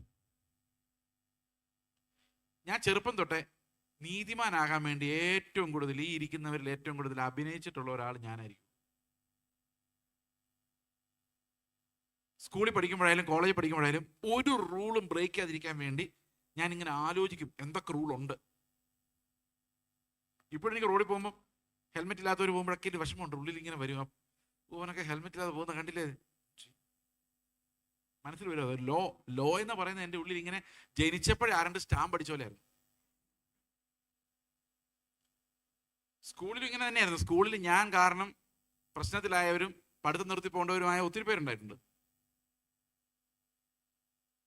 സാർമാർക്ക് ഭയങ്കര സന്തോഷമായിരുന്നു, പക്ഷേ ഈ പിള്ളേർക്ക് ആർക്കും എന്നെ കാണാൻ മേലായിരുന്നു.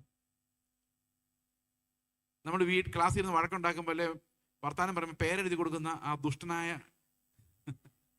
വിദ്യാർത്ഥിയായിരുന്നു ഞാൻ. അവസാനം പോകാൻ നേരത്ത് ഞങ്ങളുടെ ഹെഡ് മാസ്റ്റർ ക്യാരക്ടർ സർട്ടിഫിക്കറ്റ് എഴുതി തന്നപ്പോൾ അതിനകത്ത് എഴുതി character and conduct are very good എന്ന്. അങ്ങനെ ആർക്കും എഴുതാറില്ല. അപ്പോൾ ജീവിതത്തിൽ എത്ര പേർക്ക് എഴുതിയിട്ടുണ്ടെന്ന് എനിക്കറിയത്തില്ല, പക്ഷേ എൻ്റെ അഭിനയം അത്ര എഫക്റ്റീവ് ആയിരുന്നു. അതേ സമയത്ത് തന്നെ ഞാൻ പാപിയാണ്, പാപപ്പണികൾ ഒത്തിരി ചെയ്തിട്ടുണ്ട്.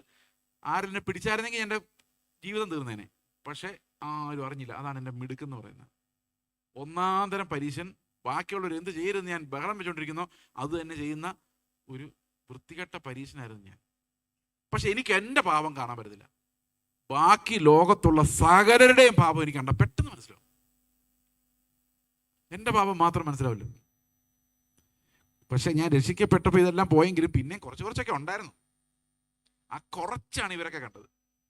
ബൈബിൾ കോളേജിൽ കോപ്പി അടിക്കുന്നവനെ പിടിക്കുക, അവരൊക്കെ പിന്നെ സെമസ്റ്റർ സസ്പെൻഷനാ, 1 വർഷം പോകാം.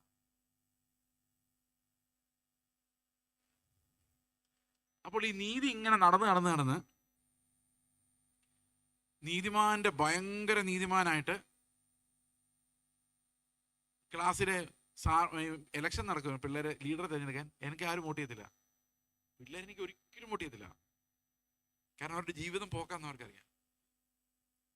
രക്ഷിക്കപ്പെട്ട ശേഷം എന്നെ ആൾക്കാർക്ക് ഇത്തിരി ഒരു സമാധാനമായത് ശരിക്കും പറഞ്ഞു. അപ്പൊ ഞാൻ എപ്പോഴും തോക്കുള്ളൂ. എൻ്റെ പേര് ആരും പറയില്ല. പക്ഷേ ഞാൻ തോറ്റാലും ഏതെങ്കിലും ഒരു പൊസിഷനിൽ സാർമാർ എന്നെ പിടിച്ചാക്കും. കാരണം എന്താ വെച്ച് കഴിഞ്ഞാൽ അവർക്കൊരു ഗുണ്ട ആ ക്ലാസ്സിന് ആവശ്യമാണ്, കാര്യങ്ങൾ എക്സിക്യൂട്ട് ചെയ്യാൻ. അതായത് എൻ്റെ പണി. ഇപ്പം ഏകദേശം എൻ്റെ സ്വഭാവം മനസ്സിലായില്ല, ഇതിൽ കൂടുതൽ പച്ചയായിട്ടൊന്നും പറയാനില്ല.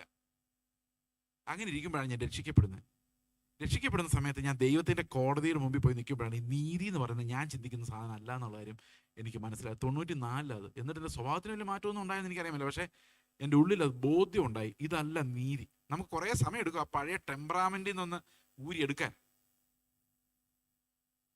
ഇപ്പം ഞാൻ സുവിശേഷം കേട്ട അന്ന് ഒരു കോടതിയുടെ മുമ്പിൽ ഞാൻ പോയി നിൽക്കുകയാണ്. കോടതിയിൽ ജഡ്ജായിട്ട് കർത്താവ് ഇരിപ്പുണ്ട്. അപ്പം എനിക്ക് വേണ്ടി വാദിക്കാൻ ആരുടെ ആവശ്യമില്ല, ഞാൻ തന്നെ മതി, ഞാൻ തന്നെ ധാരാളമാണ്. കാരണം ഞാൻ ഭയങ്കര വാദിക്കുന്ന ആളാണ്. അപ്പം എൻ്റെ കുറ്റങ്ങൾ കണ്ടുപിടിക്കാൻ വേണ്ടി ഒരാൾ വന്നിട്ടുണ്ട്. അതാരായിരിക്കും? ഓഫ് കോഴ്സ് സാത്താൻ്റെ പണിയാണല്ലോ കുറ്റം പറയാന്ന് പറയുന്നത്. അപ്പം ഇങ്ങനെ ഞാനിവിടെ ഗമയ്ക്ക് നിൽക്കുകയാണ്. കർത്താവ് പോലും വിചാരിച്ചാൽ എൻ്റെ ഉള്ളിലൊരു പാപവും കണ്ടുപിടിക്കാൻ പറ്റില്ല എന്നാണ് എൻ്റെ ചിന്ത. അപ്പോഴാണ് സാത്താൻ പറയുന്നത് കുറ്റം നമ്പർ 1, ചേസ് ജോസഫ് എന്ന് പറയുന്ന ഇവൻ ഒരു കൊലപാതകൻ. ഞാൻ ഞെട്ടിപ്പോയി. ഞാൻ പറഞ്ഞ കർത്താവിനോട് പറയാം, എൻ്റെ കർത്താവെ, കള്ളൻ അവൻ കള്ളം പറയുന്നതാണ്. ഞാനൊരു കോഴിയെ പോലും കൊന്നിട്ടില്ല. അന്ന് വെജിറ്റേറിയൻ ആയിരുന്നു. മറ്റുള്ളവർ കൊല്ലുന്ന കോഴിയെ തിന്നാറുമില്ല. എന്നെ കൊലപാതകൻ എന്ന് വിളിച്ചത് എന്തുകൊണ്ടാണ്? മൃഗങ്ങളെ പോലും കൊല്ലരുതെന്ന് വിശ്വസിക്കുന്നതിനാണ് ഞാൻ. അപ്പൊ കർത്താവ് പറഞ്ഞു, എത്ര മൃഗത്തെ വേണമെങ്കിലും കൊന്നു നിന്നോ, അതല്ല കൊലപാതകം. സഹോദരനെ ദ്വേഷിക്കുന്നവൻ എല്ലാം കൊലപാതകനാകും. അപ്പൊ ഞാൻ നോക്കിയപ്പോൾ എനിക്ക് ഒരു മനുഷ്യരോട് സ്നേഹമില്ല. ആരും എന്നെ പോലെ നല്ലതല്ലെന്നേ, പിന്നെ എങ്ങനെ സ്നേഹിക്കുന്നു? എൻ്റെ അത്ര നല്ലൊരാളെ കണ്ടാലല്ലേ എനിക്ക് സ്നേഹിക്കാൻ പറ്റും. അങ്ങനെ ഒരാളില്ല. അപ്പൊ ഞാൻ ആലോചിച്ച് നോക്കിയപ്പോൾ എനിക്ക് ആരോട് സ്നേഹമില്ലെന്ന് ഞാൻ ഞെട്ടിപ്പോയി. കാരണം എൻ്റെ മനസ്സിൽ എൻ്റെ അപ്പനെയും അമ്മയും സഹോദരങ്ങൾ ഉൾപ്പെടെ സകലരെയും എടുത്ത് നോക്കി എനിക്ക് മനസ്സിലായി, ഒരാളോടും എനിക്ക് മാനുഷികമായ സ്നേഹം പോലും ഇല്ല. കാരണം ഈ മനുഷ്യ നീതിക്ക് വേണ്ടിയുള്ള, നിയമത്തിന് വേണ്ടിയുള്ള പിടുത്തം കാരണം എന്താ സംഭവിച്ചെന്നറിയോ? ഒരാളോടും കരുണയില്ലാത്ത ഒരാളായിട്ട് ഞാൻ മാറി. മനുഷ്യനീതിയുടെ ഒരു പ്രത്യേകത, പരീക്ഷ നീതിയുടെ ഒരു പ്രത്യേകത എന്ന് പറയുന്നത്, ഇവർ മറ്റുള്ളവരുടെ കുറ്റങ്ങൾ നോക്കാനിരിക്കുന്നത് കൊണ്ട് എപ്പോഴും അവരുടെ സ്നേഹം തണുത്തുകൊണ്ടേയിരിക്കും.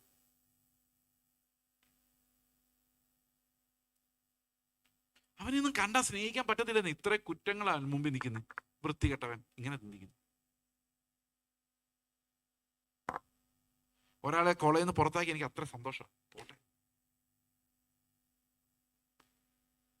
അതാണ് നീതി കൂടിപ്പോയാൽ, മനുഷ്യന്റെ നീതി കൂടിപ്പോയാൽ അവനെപ്പോലെ ദുഷ്ടൻ ലോകത്തൊരിടത്തും ഇല്ലെന്നാണ്. അതാണ് ഈ മനുഷ്യ നീതിയുടെ ചതി എന്ന് പറയുന്നത്. നിങ്ങൾ ഞാൻ പറയുന്നത് സമ്മതിക്കുമെന്ന് എനിക്കറിയാൻ മേല. നിങ്ങളൊരു കൃത്യ നീതിമാൻ എന്ന് നോക്കിയാൽ വഴിയിലുള്ളവരെ മുഴുവൻ നമ്മൾ പോലീസിനെ പിടിച്ചേൽപ്പിക്കേണ്ടി വരും. അങ്ങോട്ട് പോകുന്ന ക്രോസ് ചെയ്ത് വരുന്നവൻ, അവനെ അപ്പം തന്നെ തടഞ്ഞു നിർത്തി ട്രാഫിക് പോലീസുകാരനെ വിളിച്ച് ട്രാഫിക് പോലീസുകാരൻ പോട്ടെ എന്ന് പറയുവാണെങ്കിൽ അവനെതിരെയും കേസ് കൊടുക്കേണ്ടി വരും. പലപ്പോഴും ഞാൻ പിടിച്ചോണ്ട് ചെല്ലുന്ന പിള്ളേരെ കാണുമ്പോൾ സാർമാർ പറയുന്നത് പോട്ടെ, സാരമില്ലെന്ന്. അപ്പം ഞാൻ പറയും, ഞാൻ നാളെ ഇത് ചെയ്യാമല്ലോ അല്ലേ ചോദിക്കും. അന്നേരം അപ്പോൾ കൊലപാതകം എന്നുള്ള തെറ്റ് ഞാൻ സമ്മതിച്ചു. ഒരെണ്ണം സമ്മതിക്കാതിരിക്കാൻ പറ്റില്ല. കാരണം ദൈവത്തിൻ്റെ നീതിയുടെ മുമ്പിലേക്ക് നമ്മൾ ചെല്ലുമ്പോൾ നമുക്ക് പരവേശം ഉണ്ടാവും. എൻ്റെ കർത്താവേ എന്നൊരു വിളി ഉള്ളിലുണ്ടാവും. അത് കഴിഞ്ഞപ്പം സാത്താൻ പറയണം, ഇവൻ ഒരു വ്യഭിചാരിയാണ്. ഞാൻ പറഞ്ഞു, ഒരാളെ പ്രേമിച്ചിട്ട് പോലും ഇല്ല. കാരണം ഞാൻ പഠിച്ച ഹൈസ്കൂളൊക്കെ ജെൻസൊള്ളി ആയിരുന്നു. SB കോളേജിലാണ് പ്രീ ഡിഗ്രി പഠിച്ചത്. അവിടെയും ആമ്പിള്ളേർ മാത്രം ഉണ്ടായിരുന്നുള്ളൂ. തന്നെ പ്രേമിക്കാനുള്ള ധൈര്യമൊന്നും അന്നക്കാലത്ത് പിള്ളേർക്ക് അത്ര ഇല്ല. ധൈര്യമുള്ളവരൊക്കെ ഉണ്ടായിരുന്നു. എന്നാലും നമുക്ക് ഭയങ്കര കൺസർവേറ്റീവ് ബാക്ക്ഗ്രൗണ്ടിൽ നിന്ന് ആരുടെയും പെൺപിള്ളേരുടെ എന്തെങ്കിലും ഹലോ എന്ന് പറഞ്ഞു കഴിഞ്ഞാൽ അപ്പം എന്നാടാ എന്ന് ചോദിക്കുന്ന ഒരു പേരൻറ്റേജ് ആയിരുന്നു എനിക്കുണ്ടായിരുന്നത്. അവർ കേൾക്കണ്ട, ഓടിക്കും. അപ്പം ഞാൻ പറഞ്ഞു, ഞാൻ ഒരാളെ പ്രേമിച്ചിട്ട് പോലും ഇല്ല. പിന്നെ കുറേ കല്യാണം കഴിച്ചപ്പോഴാണ് വിചാരിച്ചത് ഒന്ന് പ്രേമിക്കേണ്ടതൊക്കെ ആയിരുന്നു. കാരണം അത്രയും പോലും പ്രേമിച്ചിട്ടില്ല. വേണ്ട കേട്ടോ, ഞാൻ ജസ്റ്റ് ഒന്ന് പറഞ്ഞതേ ഉള്ളൂ. അപ്പോൾ കർത്താവ് എന്നോട് പറഞ്ഞു, നീ ആരെയും പ്രേമിക്കേണ്ട, പക്ഷെ നീ വ്യഭിചാരിയാണ്. കാരണം സ്ത്രീയെ മോഹിക്കേണ്ടതിനുള്ളിൽ ചിന്ത വന്നിട്ടുണ്ടെങ്കിൽ നിന്റെ കാര്യം പോക്കാണ്. അയ്യോ, അപ്പം ഇത് ഞാൻ ഫൈറ്റ് ചെയ്തുകൊണ്ടിരുന്ന അതേ പാപങ്ങളല്ല എൻ്റെ പേരിൽ സ്വർഗത്തിൽ ക്രെഡിറ്റ് ആയിരിക്കുക. അങ്ങനെ അവിടെ വെച്ച് ഈ സാത്താൻ ഇത് കാണിച്ചു തരുമ്പോഴാണ് എനിക്ക് മനസ്സിലാകുന്നത്, ഞാൻ ചെയ്യാത്ത ഒരു പാപവും ഈ ബൈബിളിലില്ല. എൻ്റെ പിടിവിട്ടുപോയി. അപ്പോൾ എനിക്ക് മനസ്സിലായി എൻ്റെ കാര്യം പോക്കാണ്, എൻ്റെ ആർഗ്യുമെൻ്റ് ഉണ്ടെന്നോട് ജയിക്കാൻ പറ്റില്ല. മനുഷ്യ നീതി കൊണ്ട് എത്ര ഉണ്ടാക്കി വെച്ചാലും, എത്ര വലിയ ഗോപുരം പെടുന്നാലും അതിൻ്റെ മുകളിലാണ് എന്തുണ്ടാകുന്നത്? ദൈവത്തിൻ്റെ നീതി വെളിപ്പെട്ട് വരുന്നത്. അവസാനം സാത്താൻ പറയാണ്, ഇവനൊരു വിഗ്രഹാരാധിയാണ്. ഞാൻ പറഞ്ഞു അത് മാത്രം ഞാൻ സമ്മതിക്കില്ല. കാരണം പ്രീ ഡിഗ്രിക്ക് പഠിക്കുമ്പോൾ യാക്കോബ സഭയിൽ വിഗ്രഹങ്ങളാണ്, ഓർത്തഡോക്സ് ചർച്ചിൽ വിഗ്രഹങ്ങളാണെന്ന് പറഞ്ഞുകൊണ്ട് അവിടെ നിന്ന് ഇറങ്ങിയവനാണ് ഞാൻ. അതിനുശേഷം വിഗ്രഹങ്ങളെ വണങ്ങില്ല എന്ന് തീരുമാനമെടുത്ത്, എൻ്റെ കൂടെ 1-2 പേരുണ്ടായിരുന്നു അങ്ങനെ എൻ്റെ സുഹൃത്തുക്കൾ, അവരും ഇത് ചെയ്യത്തില്ല. അങ്ങനെ ഈ വിഗ്രഹങ്ങളൊക്കെ അടിമത്തമാണ്, അന്ധവിശ്വാസമാണെന്നൊക്കെ പറഞ്ഞുകൊണ്ട് ഭയങ്കര ക്യാമ്പയിൻ നടത്തിയിരുന്ന എന്നെക്കുറിച്ച് പറയാണ്, നീ വിഗ്രഹാരാധിയാണ്. അപ്പം ഞാൻ പറഞ്ഞു, ഞാൻ ഒരു വിഗ്രഹത്തെ വണങ്ങാതെ പ്രീ ഡിഗ്രിക്ക് പഠിക്കുന്ന സമയത്ത് എൻ്റെ അപ്പനോടോ അമ്മയോടോ ചോദിക്കാതെ ഓർത്തഡോക്സ് ചർച്ച് വിട്ട ആളാണ്. അപ്പം കർത്താവ് പറഞ്ഞു, നിന്റെ വിഗ്രഹം വെളിയിലല്ല, നിന്റെ അകത്ത് തന്നെയാണ്.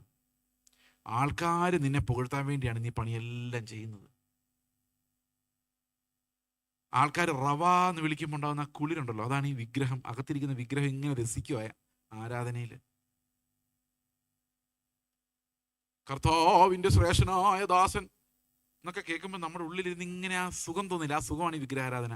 എൻ്റെ വിഗ്രഹത്തെ ഞാനിങ്ങനെ എഴുന്നള്ളിപ്പിച്ച് കൊടുത്തിട്ട് ഒന്ന് വണങ്ങിയേക്ക്, ഒന്ന് ബഹുമാനിച്ചേക്ക് എന്നും പറഞ്ഞുകൊണ്ടാണ് ഞാൻ നടക്കുന്നത്. ശരിയാണോ ഞാൻ പറഞ്ഞത്? നിങ്ങൾക്ക് എല്ലാവർക്കും നിങ്ങളെ പുകഴ്ത്തി പറയുന്നവർ ഇഷ്ടമല്ലേ? ഞാൻ ചോദിച്ച ചോദ്യം കൃത്യമായിട്ട് കേൾക്കണം. പുകഴ്ത്തി പറയുന്നത് ഇഷ്ടമല്ലേ എന്നല്ല ഞാൻ ചോദിച്ചത്. പുകഴ്ത്തി പറയുന്നവരെ ഇഷ്ടമല്ലേ? പുകഴ്ത്തി പറയുന്നത് അത്ര ഇഷ്ടമില്ല. നമ്മളിപ്പോഴും പറയും, അയ്യോ എന്നെ പുകഴ്ത്തൊന്നും വേണ്ട, എനിക്കൊന്നും ഇഷ്ടമില്ല കേട്ടോ, നല്ല കറിയായിരുന്നല്ലോ അമ്മാമേ, ഓ അതൊന്നും സാരമില്ല, ഇതൊക്കെ നിസ്സാരം, എന്നെ ഇങ്ങനെ പുകഴ്ത്തുന്നത് എനിക്ക് വലിയ ഇഷ്ടമൊന്നുമില്ല. പക്ഷെ പുകഴ്ത്തുന്ന ആൾക്ക് പിന്നെയും ഇത് വെച്ച് കൊടുക്കാൻ ഒരു സന്തോഷമായിരിക്കും. കാരണം എന്താ? ഈ അകത്തെ വിഗ്രഹം സന്തോഷിക്കാതെ തടയാൻ നമുക്ക് പറ്റില്ല. ഇപ്പൊ പാസ്റ്റർ എടുത്തുന്ന ഒരു വിശ്വാസം പറയും, ഇത്രയും നല്ലൊരു പാസ്റ്റർ ബാംഗ്ലൂർ നഗരത്തിലില്ല എന്ന് പറഞ്ഞു കഴിഞ്ഞാൽ പാസ്റ്റർ അങ്ങനെയൊന്നും പുകഴ്ത്തി പറയുന്നുണ്ട് വേണ്ടെന്ന് പറഞ്ഞാൽ ഉള്ളി പറയാം, അയാൾ കൊള്ളാം, അയാളാണ് എൻ്റെ ഫ്രണ്ട്, അങ്ങനെ തോന്നിപ്പോവും. അതാണ് മനുഷ്യൻ. ശരിയാണോ? നിങ്ങളിത് സമ്മതിക്കില്ല, നിങ്ങൾ മൂളൊന്നുമില്ല, തലയാട്ടൊന്നുമില്ല. ഓക്കെ, അപ്പോൾ വിഗ്രഹം എൻ്റെ കയ്യിൽ തന്നെ ഉണ്ട്, അത് അന്വേഷിച്ച് അങ്ങോട്ടും പോകണ്ട. ഇതെല്ലാവരും ഇതിനൊന്ന് വണങ്ങാൻ വേണ്ടിയാണ് ഞാൻ ഈ അഭ്യാസങ്ങൾ മുഴുവൻ കാണിക്കുന്നത്. അപ്പം ഞാൻ സമ്മതിച്ചു, എൻ്റെ കർത്താവേ ഞാൻ പോക്കാണ്. എൻ്റെ ഉള്ളിലേക്കൊരു ആന്തലുണ്ടായി. നമ്മൾ എത്ര പരിശ്രമിച്ചാലും നീതിമാനായി മാറാൻ സാധിക്കില്ല. However hard you try, you still become a worse sinner than before.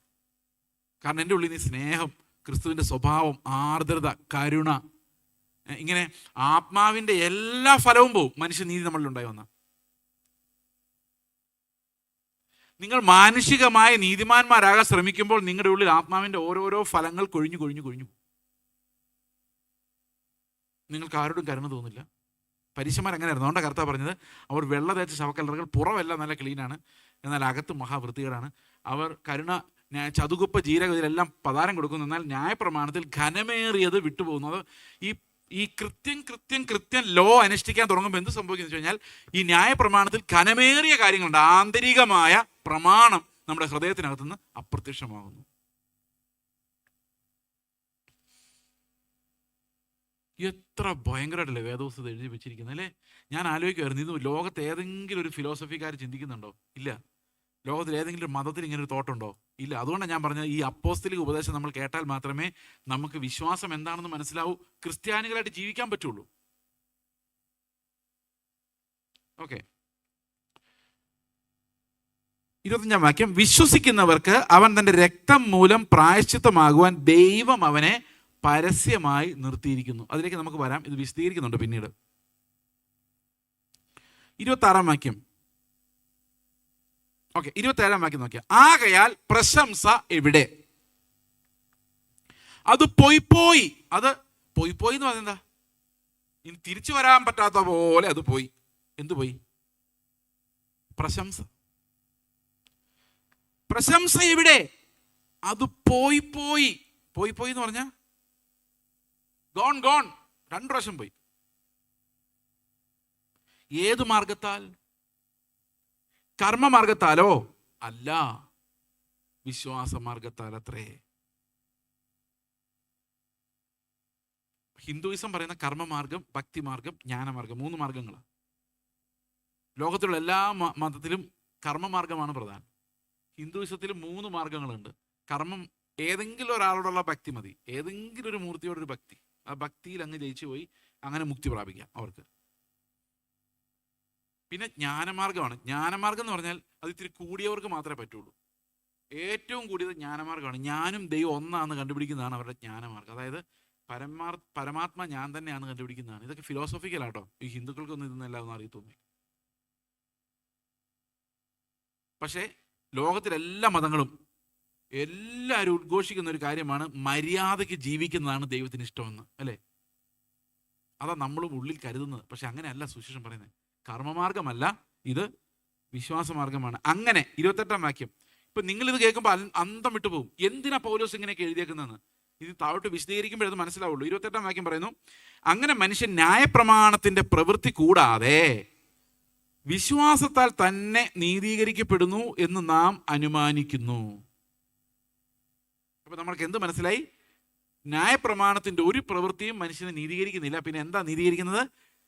യഹൂദന്മാർക്കും യവനന്മാർക്കും ഒരുപോലെ രക്ഷ ലഭിക്കേണ്ടതിന് മനുഷ്യർക്ക് കഴിയാത്ത ഒരു ഇടർച്ചക്കല്ലായ ഒരു നീതിയെ വെളിപ്പെടുത്തി ക്രിസ്തുവിലൂടെ ആ നീതിയുടെ അഭ്യസനം നമുക്ക് നൽകി. പക്ഷെ നമുക്ക് അനുസരിക്കാൻ പറ്റുന്നില്ല. ആ നീതി വിശ്വാസത്താൽ മാത്രം നടപ്പാകുന്ന ഒരു നീതിയാണ്. അത് യഹൂദനെയും യവനനെയും രക്ഷിക്കാൻ വേണ്ടിയാണ് കർത്താവ് ഇങ്ങനെ ഒരു പദ്ധതി ഒരുക്കിയത്. മനസ്സിലാവുന്നുണ്ടോ?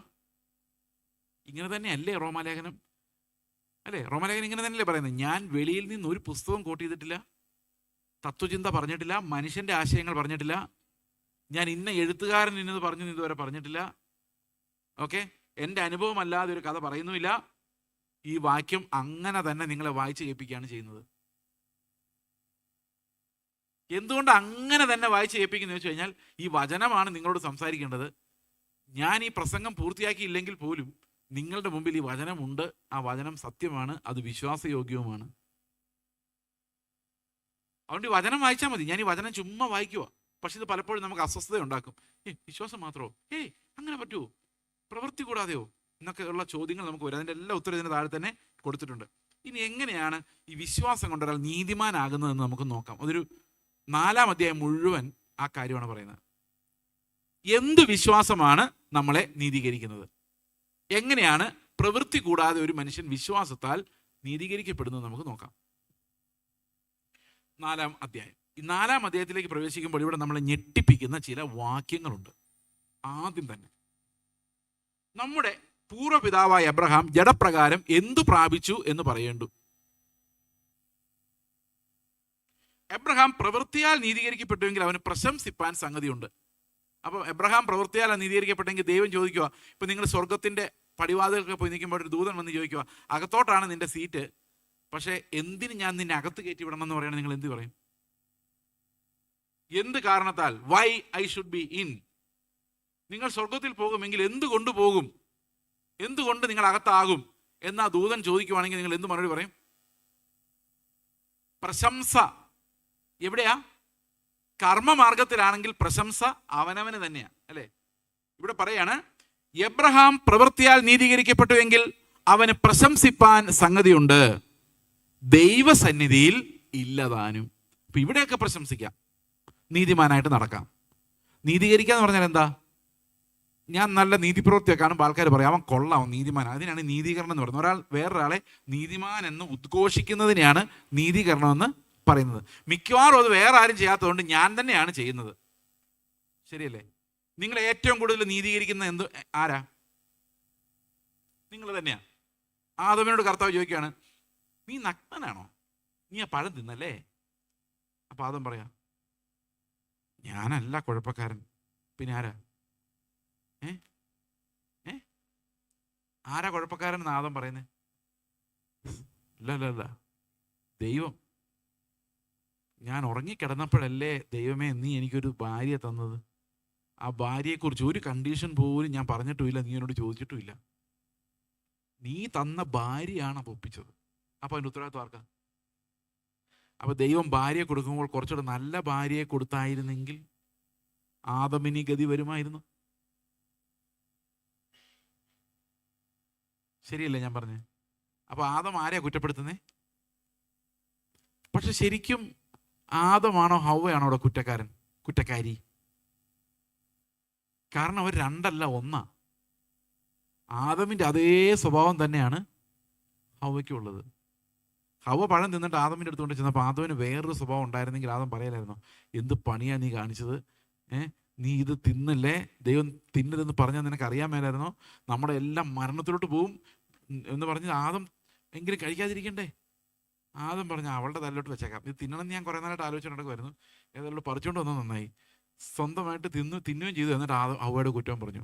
എന്നിട്ട് പറഞ്ഞു, ഞാനൊന്നും ചെയ്തിട്ടില്ല, അവള് നീ തന്ന ഭാര്യ എനിക്ക് കൊണ്ട് തന്നുകൊണ്ട് ഞാൻ തിന്നു. ആദമിൻ്റെ സ്ഥാനത്ത് നമ്മളാണെ പറഞ്ഞേനെ, തിന്നല്ലേ മക്കളെ, എന്ത് പണിയാ നീ കാണിച്ച് ചോദിക്കില്ലേ? അപ്പൊ ഹവ്വയ്ക്കും ആദമിനും സത്യം പറഞ്ഞ ഒരേ സ്വഭാവം തന്നെ ആണ്. ഹവ്വയും തുടങ്ങി നീതീകരിക്കാൻ. ഹവ്വയോട് ചോദിച്ചു, നീയാണോ പഴം പറിച്ചു കൊടുത്തത്? അത് എൻ്റെ കുഴപ്പമല്ല, സാത്താൻ്റെ കുഴപ്പമാണ്. അപ്പം ഹവ്വയാണ് ശരിക്കും പെന്തക്കോസുകാരി. ഹവ്വയ്ക്ക് എന്ത് സംഭവിച്ചാലും സാത്താൻ്റെ പോരാട്ടം കാരണമാണ് സംഭവിക്കുന്നത്. അപ്പോൾ നമ്മുടെ ബ്ലെയിം നമ്മൾ ഏറ്റെടുത്തില്ലെങ്കിൽ നമ്മൾ രക്ഷപ്പെടാൻ പോകുന്നില്ല. നിങ്ങൾ സാത്താനെ കുറ്റം പറഞ്ഞാൽ നിങ്ങൾ രക്ഷപ്പെടില്ല. ഞാൻ പറയണം, എൻ്റെ മോഹങ്ങളാൽ വശീകരിക്കപ്പെട്ടിട്ടാണ് ഞാൻ പാപം ചെയ്തത് എന്ന് പറഞ്ഞാൽ എനിക്ക് രക്ഷപ്പെടാൻ പറ്റുള്ളൂ. സാത്താൻ കർത്താവിൻ്റെ അടുത്ത് നിന്ന് പരീക്ഷിച്ച പോലെ നമ്മുടെ അടുത്തു നിന്നൊന്നും പരീക്ഷിച്ച് നമ്മളെ കുഴിച്ചാടിക്കുകയല്ല ചെയ്യുന്നത്. നിങ്ങളുടെ അടുത്ത് എന്തെങ്കിലും സാത്താൻ വന്ന് പറഞ്ഞിട്ടുണ്ടോ, മോഷ്ടിക്കല്ലേ, കള്ളം പറയല്ലേ എന്ന് പറഞ്ഞിട്ടുണ്ടോ? അല്ല, മോഷ്ടിക്ക്, കള്ളം പറ എന്ന് എപ്പോഴെങ്കിലും സാത്താൻ വന്ന് പറഞ്ഞിട്ടുണ്ടോ? ഇല്ല. കർത്താവിൻ്റെ അടുത്ത് എന്നായിരുന്നു എന്തൊക്കെയോ പറഞ്ഞുകൊണ്ട്. പക്ഷെ നമ്മുടെ അടുത്ത് അവൻ അങ്ങനെ വരാത്ത എന്തുകൊണ്ടെന്നറിയോ? വരേണ്ട കാര്യമില്ല. അതെല്ലാം ഓൾറെഡി നമ്മുടെ മൈൻഡിൽ വന്നുകൊണ്ടേയിരിക്കുന്നു. അവനൊന്നും ചെയ്തില്ലെങ്കിലും നമ്മൾ ഈ പണിയെല്ലാം ഒപ്പിക്കും, അവൻ്റെ തലയിൽ വെക്കുകയും ചെയ്യും. അതുകൊണ്ട് യാക്കോബ് പറയുന്നത്, അവനവൻ്റെ മോഹത്താൽ വശീകരിക്കപ്പെട്ടിട്ടാണ് ഓരോരുത്തരും പാപം ചെയ്യുന്നത്. സാത്താൻ്റെ തലയിൽ അത് വെച്ചിട്ട് യാതൊരു കാര്യവുമില്ല. പണ്ട് ഇങ്ങനെ കഥ നിങ്ങളെല്ലാവരും കേട്ടിട്ടുണ്ടാവും. ഒരു കിണറിൻ്റെ കരയിലല്ല, അതിൻ്റെ കെട്ടിൽ ഒരാളിരുന്ന് ഇങ്ങനെ കാലകത്തോട്ടിട്ട് ഇങ്ങനെ ആട്ടിക്കൊണ്ടിരിക്കുമായിരുന്നു.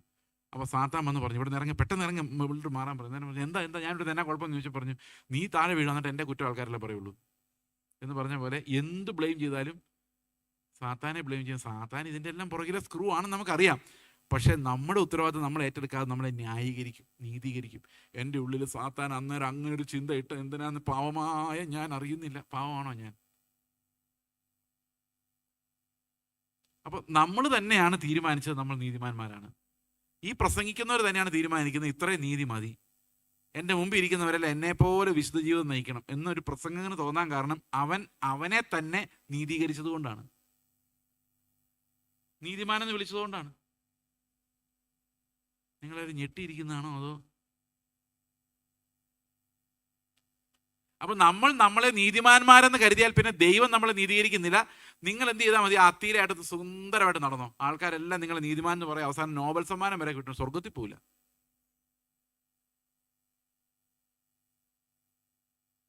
ഇപ്പോഴും നമ്മൾ മനുഷ്യനീതി പ്രസംഗിച്ചുകൊണ്ട് നടക്കുക, ഇപ്പോഴും. അപ്പോൾ 3-ാം വാക്യം, 4:3 തിരുവെഴുത്ത് എന്ത് പറയുന്നു? എബ്രഹാം ദൈവത്തെ വിശ്വസിച്ചു, അതവന് നീതിയായി കണക്കിട്ടു എന്ന് തന്നെ. അപ്പൊ തിരുവെഴുത്ത് എന്താ പറയുന്നത്? വിശ്വാസം നീതിയായി മാറി.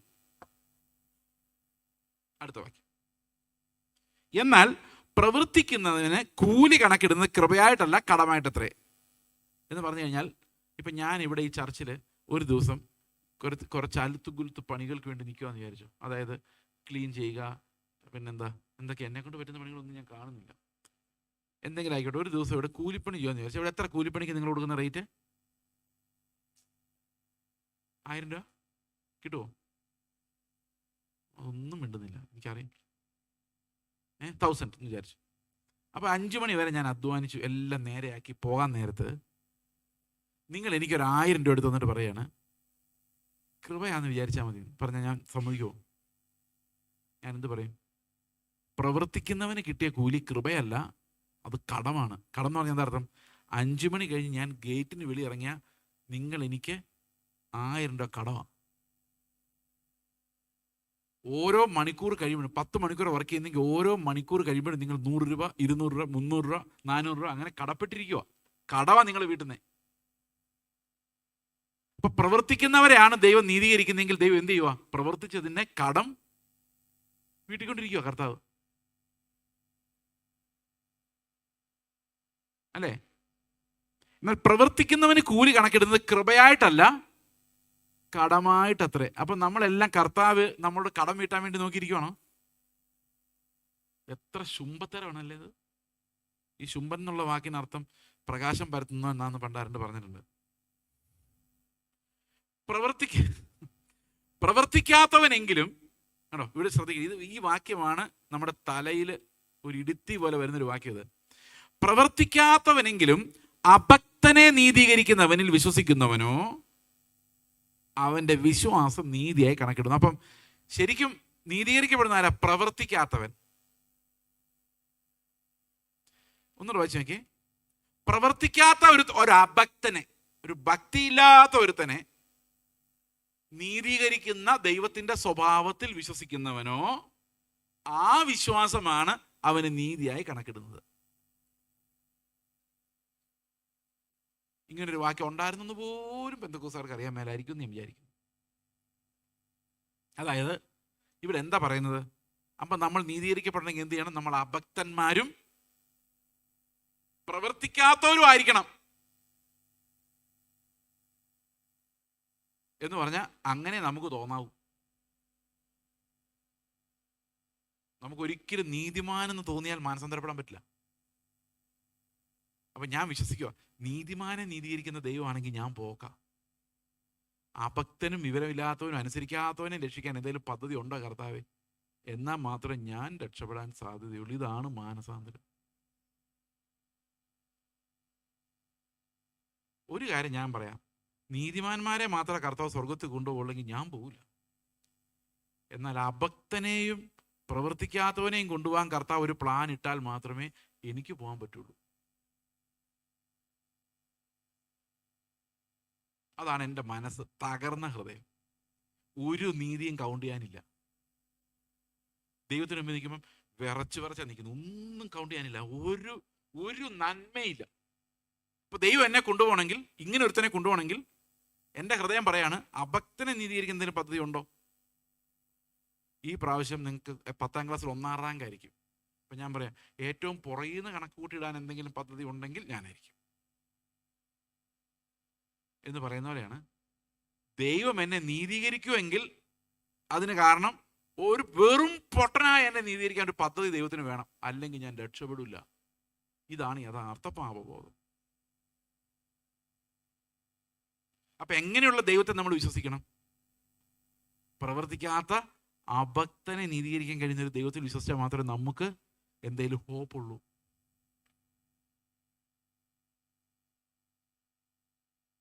ഞാൻ എന്തെങ്കിലും നിങ്ങളുടെ വെളിയിൽ നിന്ന് പറഞ്ഞോ? മലയാളത്തിൽ എഴുതിയിരിക്കുന്ന നമ്മുടെ സത്യവേദ പുസ്തകത്തിലെ വാക്യം വായിച്ചിട്ട് അത് തന്നെ ഒന്നുകൂടെ വായിച്ചിട്ട് അത് തന്നെ ഒന്നുകൂടെ വായിച്ചതേ ഉള്ളൂ. വേറൊന്നും ഞാൻ ചെയ്തില്ല. എൻ്റെ ഒരു ആശയം കൊണ്ടൊന്നില്ല, വെളിയിൽ നിന്നൊന്നും പറഞ്ഞില്ല. ഈ വാക്യത്തിന്റെ ഗ്രാമർ അങ്ങനെ തന്നെയല്ലേ നമ്മളെ പഠിപ്പിക്കുന്നത്? ഒന്നുകൂടെ വായിക്കണോ? പ്രവർത്തിക്കാത്തവനെങ്കിലും അഭക്തനെ നീതീകരിക്കുന്ന ദൈവത്തിൽ, നീതീകരിക്കുന്നവനിൽ വിശ്വസിക്കുന്നവനോ ആ വിശ്വാസം അവന് നീതിയായി കണക്കിടുന്നു എന്ന് പറഞ്ഞു കഴിഞ്ഞാൽ നമുക്ക് ഏറ്റവും നല്ല എക്സാമ്പിൾ ചുങ്കക്കാരൻ്റെ പരീക്ഷൻ്റെയും കഥയാണ്. പരീക്ഷ നിന്നുകൊണ്ട് അവൻ ചെയ്ത നീതിയാണ് പറയുന്നത്, ചെയ്യാത്തതല്ല, ചെയ്ത നീതി തന്നെയാണ്. ഇന്ന് നമ്മളാരും പറയുന്നത് ചെയ്യാത്ത നീതിയല്ല. ഞാൻ കർത്താവിന് വേണ്ടി വില കൊടുത്തവനാന്നൊക്കെ പറയുന്നത് ചെയ്തത് തന്നെയാണ്.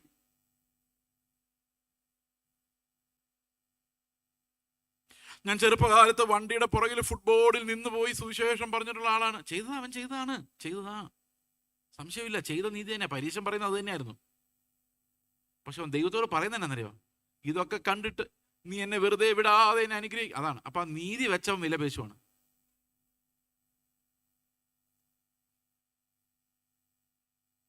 മനസ്സിലായോ? അത് നമ്മൾ പ്രസംഗങ്ങളിൽ കേൾക്കുന്ന വലിയൊരു പങ്കും ഈ നീതി വെച്ചുള്ള കളിയാണ്, മനുഷ്യനീതി വെച്ചുള്ള കളി. ഞാൻ നിങ്ങളുടെ ഒരു രഹസ്യം പറയാം.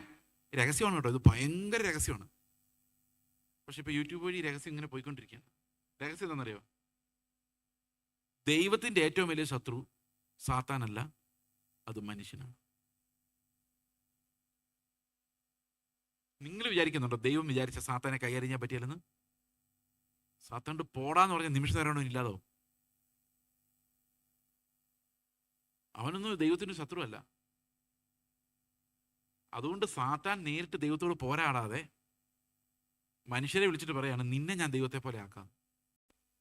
മനുഷ്യരോട് സാത്താൻ പറഞ്ഞില്ല, ഞാനും ഒരു ദൈവം ആടാ, അത്ര വലിയ ഒന്നും അല്ലെന്നേ ഉള്ളൂ, നീ എന്നെ നമസ്കരിച്ച് കഴിഞ്ഞാൽ, അത് കർത്താവിനോട് മാത്രമേ പറഞ്ഞുള്ളൂ, ഈ മനുഷ്യരോട് പറഞ്ഞില്ല. മനുഷ്യരോട് പറഞ്ഞത് നീ എന്നെ നമസ്കരിച്ച് കഴിഞ്ഞാൽ നിന്നെ വലുതാക്കാന്നല്ല. മനുഷ്യരോട് പറഞ്ഞത് നീ ദൈവത്തെ ഒന്ന് അനുസരിക്കാതിരുന്നാൽ, ഒന്ന് ലംഘിക്കുവാണെങ്കിൽ നിന്നെ ഒരു ദൈവമാക്കി മാറ്റാന്ന് പറഞ്ഞല്ലേ.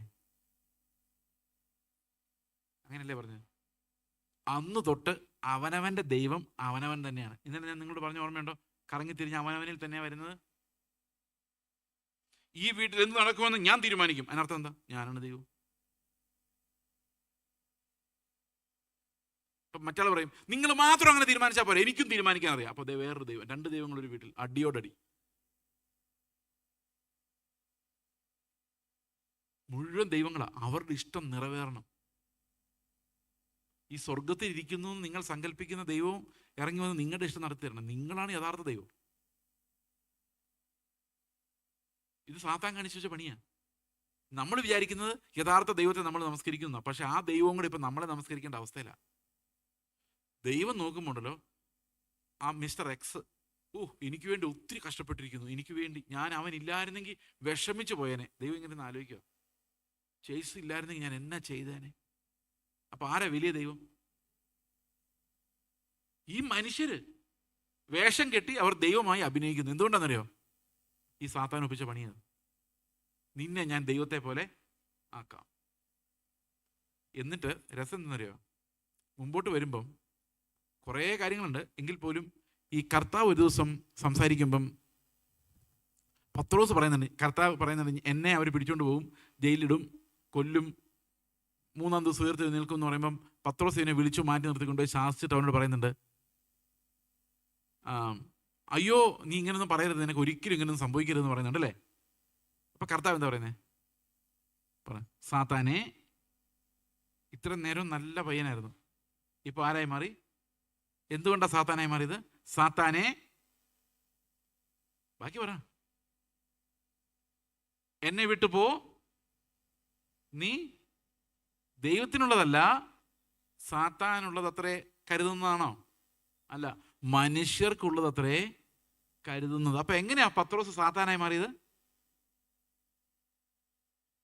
ദൈവത്തിനുള്ളത് കരുതിയില്ല, പകരം മനുഷ്യർക്കുള്ളത് കരുതി. ഇന്ന് നമ്മുടെ ആരാധനയിൽ, വിടുതൽ ശുശ്രൂഷകളിലൊക്കെ ദൈവത്തിനുള്ളതാണോ നമ്മൾ കരുതുന്നത്, മനുഷ്യർക്കുള്ളതാണോ കരുതുന്നത്? പറയൂ മക്കളെ. ഇന്ന് ഈ ശുശ്രൂഷിക്കാൻ സ്റ്റേജിൽ നിൽക്കുന്നവൻ മുമ്പിലിരിക്കുന്ന ആളുകളെയാണോ പ്രസാദിപ്പിക്കുന്നത്, ദൈവത്തെയാണോ പ്രസാദിപ്പിക്കുന്നത്? പറ ആരെയാ പ്രസാദിപ്പിക്കുന്നത്? നാളെയും പ്രോഗ്രാം കിട്ടാൻ വേണ്ടി. അപ്പോൾ ശരിക്കും മനുഷ്യർക്കുള്ളതല്ലേ ഇവരെല്ലാം കരുതുന്നത്.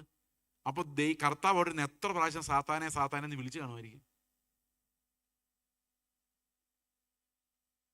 അപ്പൊ ഇവിടെ ഈ പെന്തക്കോസിൽ വ്യാപരിക്കുന്ന മനുഷ്യരെ പ്രസാദിപ്പിക്കുന്ന ഒരു പ്രസംഗം തുടങ്ങിക്കഴിഞ്ഞാൽ 15 മിനിറ്റ് അവിടെയുള്ള ആൾക്കാരെ പുകഴ്ത്തി പറച്ചില്ല. കാരണം അടുത്ത പ്രാവശ്യം ചെല്ലണമെങ്കിൽ പുകഴ്ത്തി വിട്ടാൽ നല്ലപോലെ പുകഴ്ത്തുന്ന ആൾക്കാരെ വിളിക്കാനൊരു പ്രേരണ സംഘാടകർക്കും ഉണ്ടാവും. കാരണം അവർ ആകെ ഒരു പണി ചെയ്തിട്ടില്ല. ആകെ ഇയാൾ പറഞ്ഞു കഴിഞ്ഞപ്പോൾ ഞങ്ങൾ ആരൊക്കെയാണ് തോന്നിയത്. ഇപ്പം എങ്ങനെ തോന്നുന്നത് സുഖമാണല്ലോ. അപ്പം അടുത്ത പ്രാവശ്യം ഇയാളെ വിളിച്ചു കഴിഞ്ഞാൽ കുറച്ചുകൂടെ നല്ലപോലെ. ഇതെല്ലാം സാത്താൻ്റെ പരിപാടികളാണ്. മനുഷ്യന് വേണ്ടി കരുതുന്ന സുവിശേഷം അല്ല ഇത്. ദൈവത്തിൻ്റെ കാര്യമാണ് സുവിശേഷം, മനുഷ്യൻ്റെ കാര്യമല്ല. മനുഷ്യരിലേക്ക് ദൈവത്തെ എത്തിക്കുന്ന പരിപാടി അല്ല സുവിശേഷം, ദൈവത്തിങ്കിലേക്ക് മനുഷ്യരെ എത്തിക്കുന്ന പരിപാടിയാണ്. നിങ്ങളുടെ വിഷയങ്ങളിലേക്ക് ദൈവം ഇറങ്ങി വരുന്നതല്ല സുവിശേഷം, ദൈവത്തിൻ്റെ വിഷയങ്ങളിലേക്ക് നിങ്ങൾ കയറി ചെല്ലുന്നതാണ് സുവിശേഷം.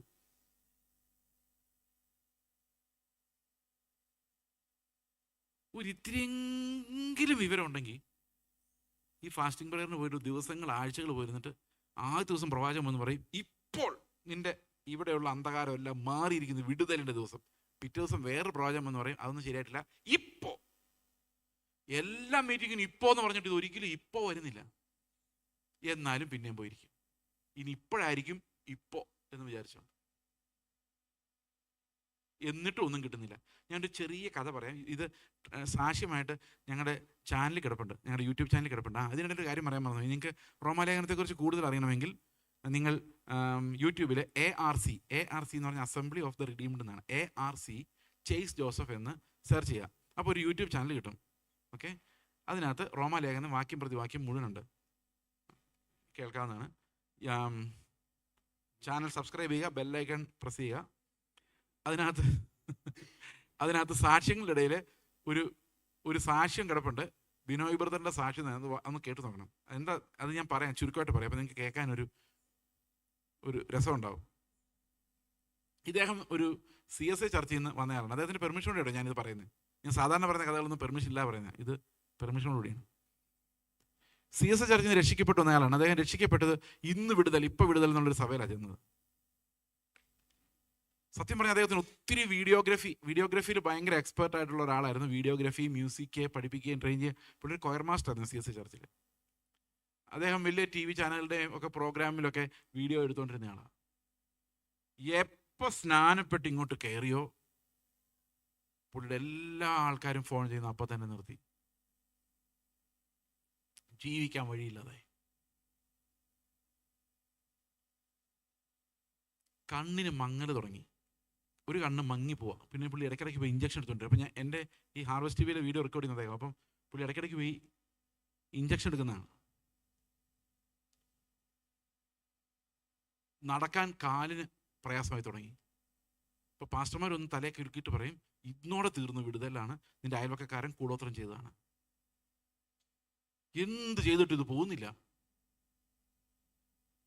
അവസാനം ഈ പാസ്റ്ററെ വിട്ട് പോകാൻ ഇയാൾക്ക് പറ്റുന്നില്ല. കാരണം പാസ്റ്റർ ഇയാളെക്കുറിച്ച് പ്രവചിക്കുന്നതെല്ലാം ഭയങ്കര കറക്റ്റാണ്.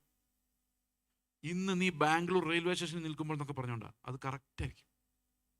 ഇയാൾ എവിടെ പോയാലും കറക്റ്റായിട്ട് പാസ്റ്റർ പ്രവചിക്കും. ഇതെങ്ങനെയാണെന്ന് അറിയാൻ വയ്യ. പുള്ളിക്ക് ഒരു പിടിയും കിട്ടുന്നില്ല. പുള്ളി എല്ലാവരും പറഞ്ഞു, ഞങ്ങളുടെ പാസ്റ്റർ ഭയങ്കര വിഷനാണ്, ഞാൻ എവിടെ പോയാലും പുള്ളിക്ക് അതനുസരിച്ച് പുള്ളിക്ക് അറിയാം, എന്നെ കണ്ണാടി പോലെ എന്നെ കാണുമെന്ന് പറഞ്ഞു. അവസാനം മനസ്സിലായെന്നറിയോ, ഇദ്ദേഹത്തിൻ്റെ Gmail ഈ ഗൂഗിൾ ലൊക്കേഷൻ പുള്ളിയുടെ ലാപ്ടോപ്പിൽ ഓണായിരുന്നു. അപ്പോൾ ഇദ്ദേഹം എവിടെ പോയാലും പുള്ളിക്ക് ലാപ്ടോപ്പിൽ നിന്ന് കാണാം ഇദ്ദേഹം എവിടെ ഉണ്ടെന്നുള്ള കാര്യം, എവിടെയെല്ലാം പോയിട്ടുണ്ടെന്നുള്ള കാര്യം. ഇത് വെച്ചാൽ പ്രവചിച്ചുകൊണ്ടിരുന്നത്. പുള്ളി ഡിവൈസ് അങ്ങ് കട്ട് ഓഫ് ചെയ്തു. അതോടുകൂടി പാസ്റ്റർ ഇയാളോട്ട് പിണങ്ങി. പാസ്റ്റർ പിണങ്ങി കഴിഞ്ഞപ്പം പുള്ളി മനസ്സുകൊണ്ട് വിചാരിച്ചു, ഇനി ഈ തട്ടിപ്പിനകത്ത് ഞാനില്ല. നേരെ ആ സഭയിൽ നിന്ന് ഇറങ്ങി അപ്പം ഫോൺ വിളി തുടങ്ങി. ഏഷ്യാനെറ്റിലെ പ്രോഗ്രാമിന് വിളിക്കുന്നു, ബറിയൽ സർവീസിന് വിളിക്കുന്നു, കല്യാണത്തിന് വിളിക്കുന്നു, തെരെ. ഒരു ദിവസം പുള്ളി ഇങ്ങനെ കാറിൽ പോകുമ്പോൾ ഫ്രണ്ടിൽ ഓട്ടോറിക്ഷയിൽ കാണുകയാണ്, നല്ല ക്ലിയർ ആയിട്ട് വായിക്കാൻ പറ്റുന്നു. കണ്ണിൻ്റെ മങ്ങൽ പോയോ നോക്കിയപ്പോൾ അതും പോയി. അപ്പം ഞാനിത് IPC പാസ്റ്ററോട് ഇത് ഷെയർ ചെയ്തപ്പം ആ പാസ്റ്റർ എന്നോട് പറഞ്ഞു,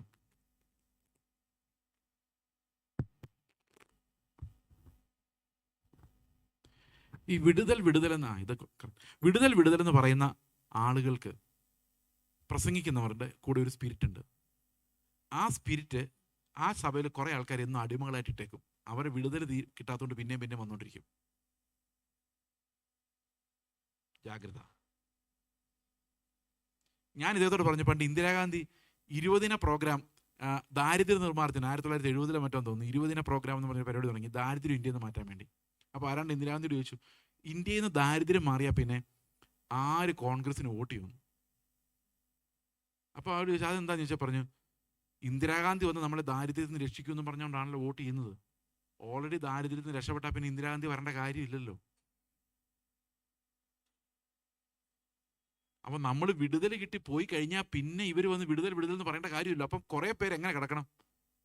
കുറ്റബോധം, എൻ്റെ കുറ്റം കാരണമായിരിക്കും വിടുതൽ കിട്ടാത്തത്, ഞാൻ വിശ്വസിക്കാത്തതുകൊണ്ടായിരിക്കും, അഭിഷിക്തനെതിരെ സംസാരിച്ചുകൊണ്ടായിരിക്കും, അഭിഷിക്തനെതിരെ ചിന്തിച്ചുകൊണ്ടായിരിക്കും എന്നൊക്കെ പറഞ്ഞ് നമ്മൾ അടിമത്തത്തിൽ കിടന്നു കഴിഞ്ഞാൽ ഇവർ നിങ്ങളുടെ കയ്യിലുള്ള ബാക്കി ഇങ്ങോട്ട് ഊറ്റിയെടുത്തിട്ട് അവർ മുതലാളിമാരായിട്ട് പറയും, നിങ്ങൾ അനുഗ്രഹിക്കപ്പെടാത്തത് നിങ്ങൾ വിശ്വസിക്കാത്തതുകൊണ്ട്. കണ്ടോ, വിശ്വസിച്ചവനായ ഞാൻ അനുഗ്രഹിക്കപ്പെട്ടിരിക്കുന്നു. അതെന്തുകൊണ്ടാണെന്നറിയോ? നിങ്ങളുടെ പൈസ അയാൾക്ക് പിഴിഞ്ഞെടുക്കാൻ പറ്റുന്നതുകൊണ്ടാണ് അയാൾ റിച്ച് ആയത്. തിരിച്ചയാൾ ഒരു നയാ പൈസ ആർക്കും കൊടുക്കാത്തത് കൊണ്ടാണ് നിങ്ങളാരും റിച്ച് ആകാത്തത്. അപ്പോൾ ഈ IPCയുടെ പാസ്റ്ററോട് പറഞ്ഞതെന്ന് വെച്ച് കഴിഞ്ഞാൽ, ഇതൊരു സ്പിരിറ്റാണ്. ഇതിനകത്ത് കിടക്കുന്ന ആരും രക്ഷപ്പെടുന്നില്ല. ഇതൊരു വ്യാജ ആത്മാവിനാൽ അന്ത്യകാലത്ത് തളയ്ക്കപ്പെട്ടിരിക്കുകയാണ്. ഈ വിടുതൽ നിന്ന് പറയുന്നതല്ലാതെ ഇതൊരിടത്ത് സംഭവിക്കുന്നില്ല. കേൾപ്പാൻ ചെവിയുള്ളവൻ, ബുദ്ധിയുള്ളവർ ഓടി രക്ഷപ്പെട്ടോ എന്ന് ഞാൻ നിങ്ങളോടല്ല പറയുന്നത്, യൂട്യൂബിൽ ഇത് കേൾക്കുന്ന സകലമാന മനുഷ്യരോടാണ് പറയുന്നത്. എസ്കേപ്പ്. ഇത് ചതിയാണ്, ട്രാപ്പാണ്. നിങ്ങൾ അവിടെ കിടന്ന് ഒരിക്കലും രക്ഷപ്പെടാൻ പോകുന്നില്ല.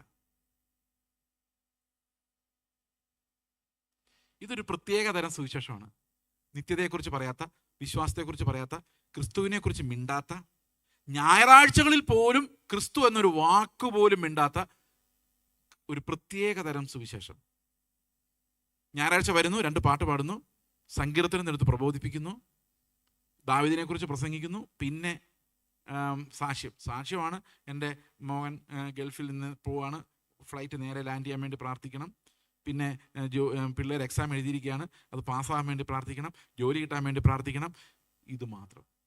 പിന്നെ ഒരു സ്പെഷ്യൽ പ്രസംഗം ഉണ്ടായിരിക്കും. പുള്ളി മോശയുടെ സ്പെഷ്യലിസ്റ്റ് ആയിരിക്കും, മോശയെക്കുറിച്ചായിരിക്കും ഭയങ്കര പ്രസംഗം. ഇത് ഒരാഴ്ചയല്ല, 2 ആഴ്ചയല്ല, 3 ആഴ്ചയല്ല, 10 ആഴ്ച കഴിഞ്ഞാലും യേശുക്രിസ്തു ഞങ്ങളെ പാപങ്ങളിൽ നിന്ന് രക്ഷിച്ചു എന്നുള്ള കാര്യം മിണ്ടത്തില്ല. ഈ സ്പിരിറ്റിന് യേശുവിനോടൊരു വൈരാഗ്യമുള്ള പോലെയാണ്. മിണ്ടില്ല. പഴയ നിയമം മുഴുവൻ പറയും. അവിടെ പറഞ്ഞിരിക്കുന്നത് ഇതാ, നീ അനുസരിച്ചാൽ നിന്നെ അനുഗ്രഹിക്കും, നീ അവിശ്വസിച്ചാൽ നിന്നെ തല്ലും. ഇത് തന്നെ ഇവിടെ പ്രസംഗിക്കുന്നത്. പുതിയ നിയമത്തിലെ രക്ഷയെക്കുറിച്ചോ, വീണ്ടെടുപ്പിനെ കുറിച്ചോ, വീണ്ടും ജനനത്തെക്കുറിച്ചോ, നിത്യജീവനെ കുറിച്ചോ ഒരു പരാമർശം പോലും ഈ സഭകളായ സഭകളിൽ ഒന്നും കേൾക്കാനില്ല.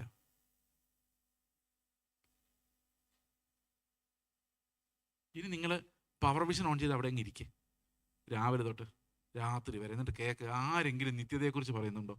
ആരെങ്കിലും പ്രത്യാശയെക്കുറിച്ച് പറയുന്നുണ്ടോ? ആരെങ്കിലും ദൈവത്തിൻ്റെ നീതിയെക്കുറിച്ച് പറയുന്നുണ്ടോ? മാനസാന്തരത്തെക്കുറിച്ച് പറയുന്നുണ്ടോ? ഇല്ല. അവരെല്ലാം പറയുന്നു ഇപ്പം വിടുതല. ഇതൊക്കെ നടക്കുമായിരുന്നു നമ്മൾ ക്രിസ്ത്യാനികൾ ആരായിരുന്നു? ഇന്ത്യ മുഴുവൻ നമ്മുടെ സ്വന്തമായിരുന്നു. വെള്ളയിൽ വന്നതിനെ എല്ലാം കൂടെ.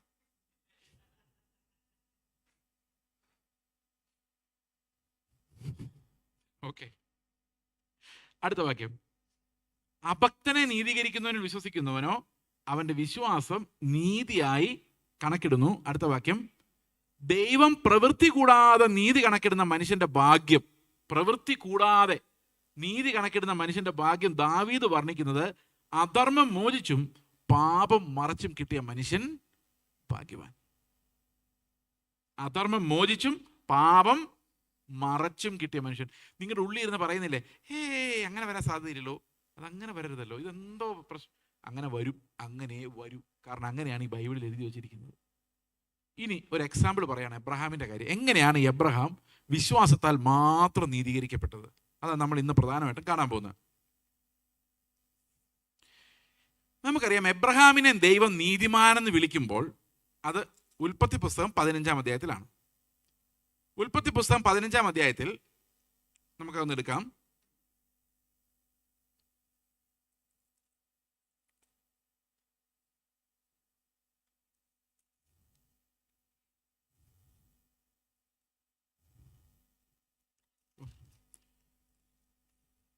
ഓക്കെ, 15-ന്റെ 5-ാം വാക്യം ഇങ്ങനെയാണ്. പിന്നെ അവനെ പുറത്തു കൊണ്ടുചെന്ന് നീ ആകാശത്തേക്ക് നോക്കുക,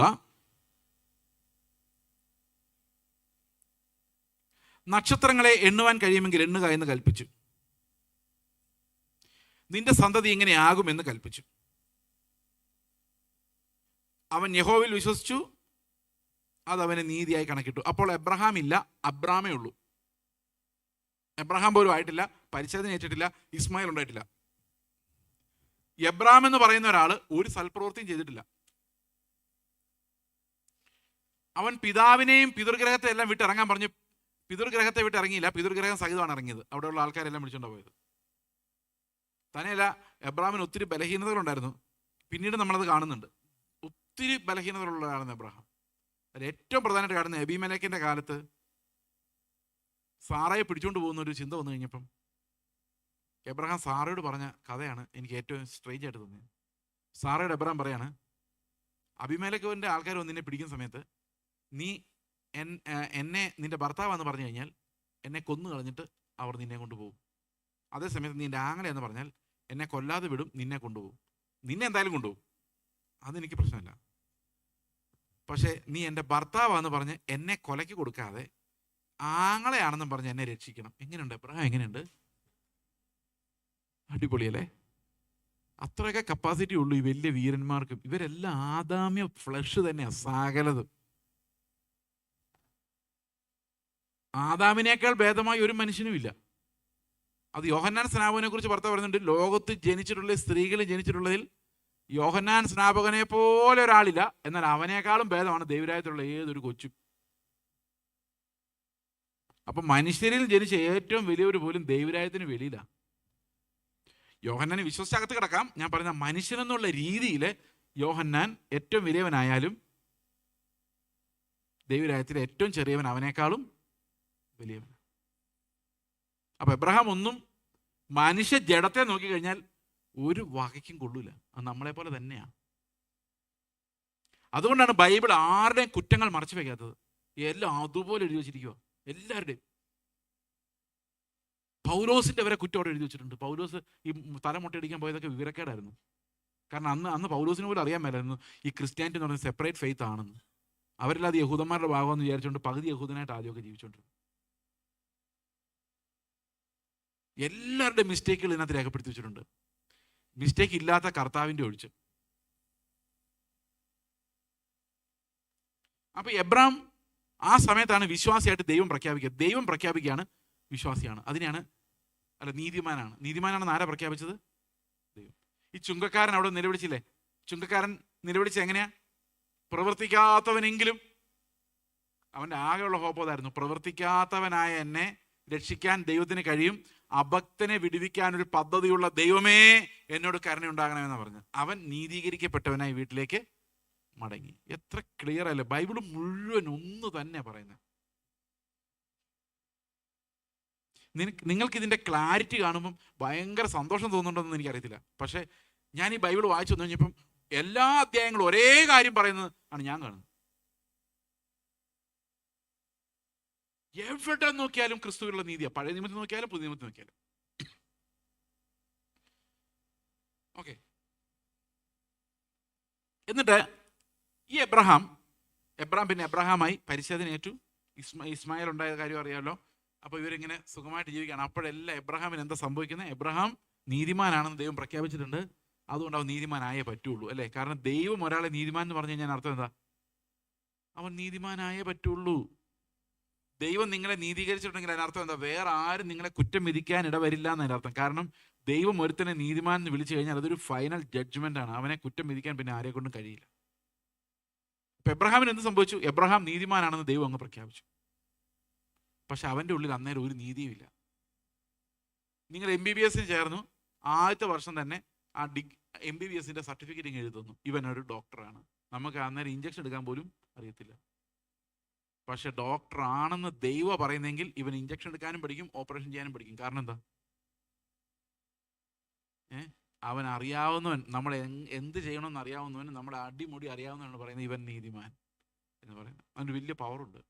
ദൈവം നമ്മളെ നീതീകരിക്കുന്നത്, സൗജന്യമായി നീതീകരിക്കുന്നത് വലിയൊരു പവറാണ്. നമ്മൾ we become righteous because God made us righteous. വേറൊരു ഭാഷ പറഞ്ഞാൽ നമ്മൾ ജനിക്കുമ്പോൾ പാപികളായതുകൊണ്ടാണ് നമ്മൾ പാപം ചെയ്യുന്നത്. അല്ല, പാപം ചെയ്ത് ചെയ്ത് ചെയ്ത് ചെയ്ത് കുറേ നാൾ കഴിഞ്ഞപ്പോൾ പാപികളായി മാറിയതല്ല. ആണോ?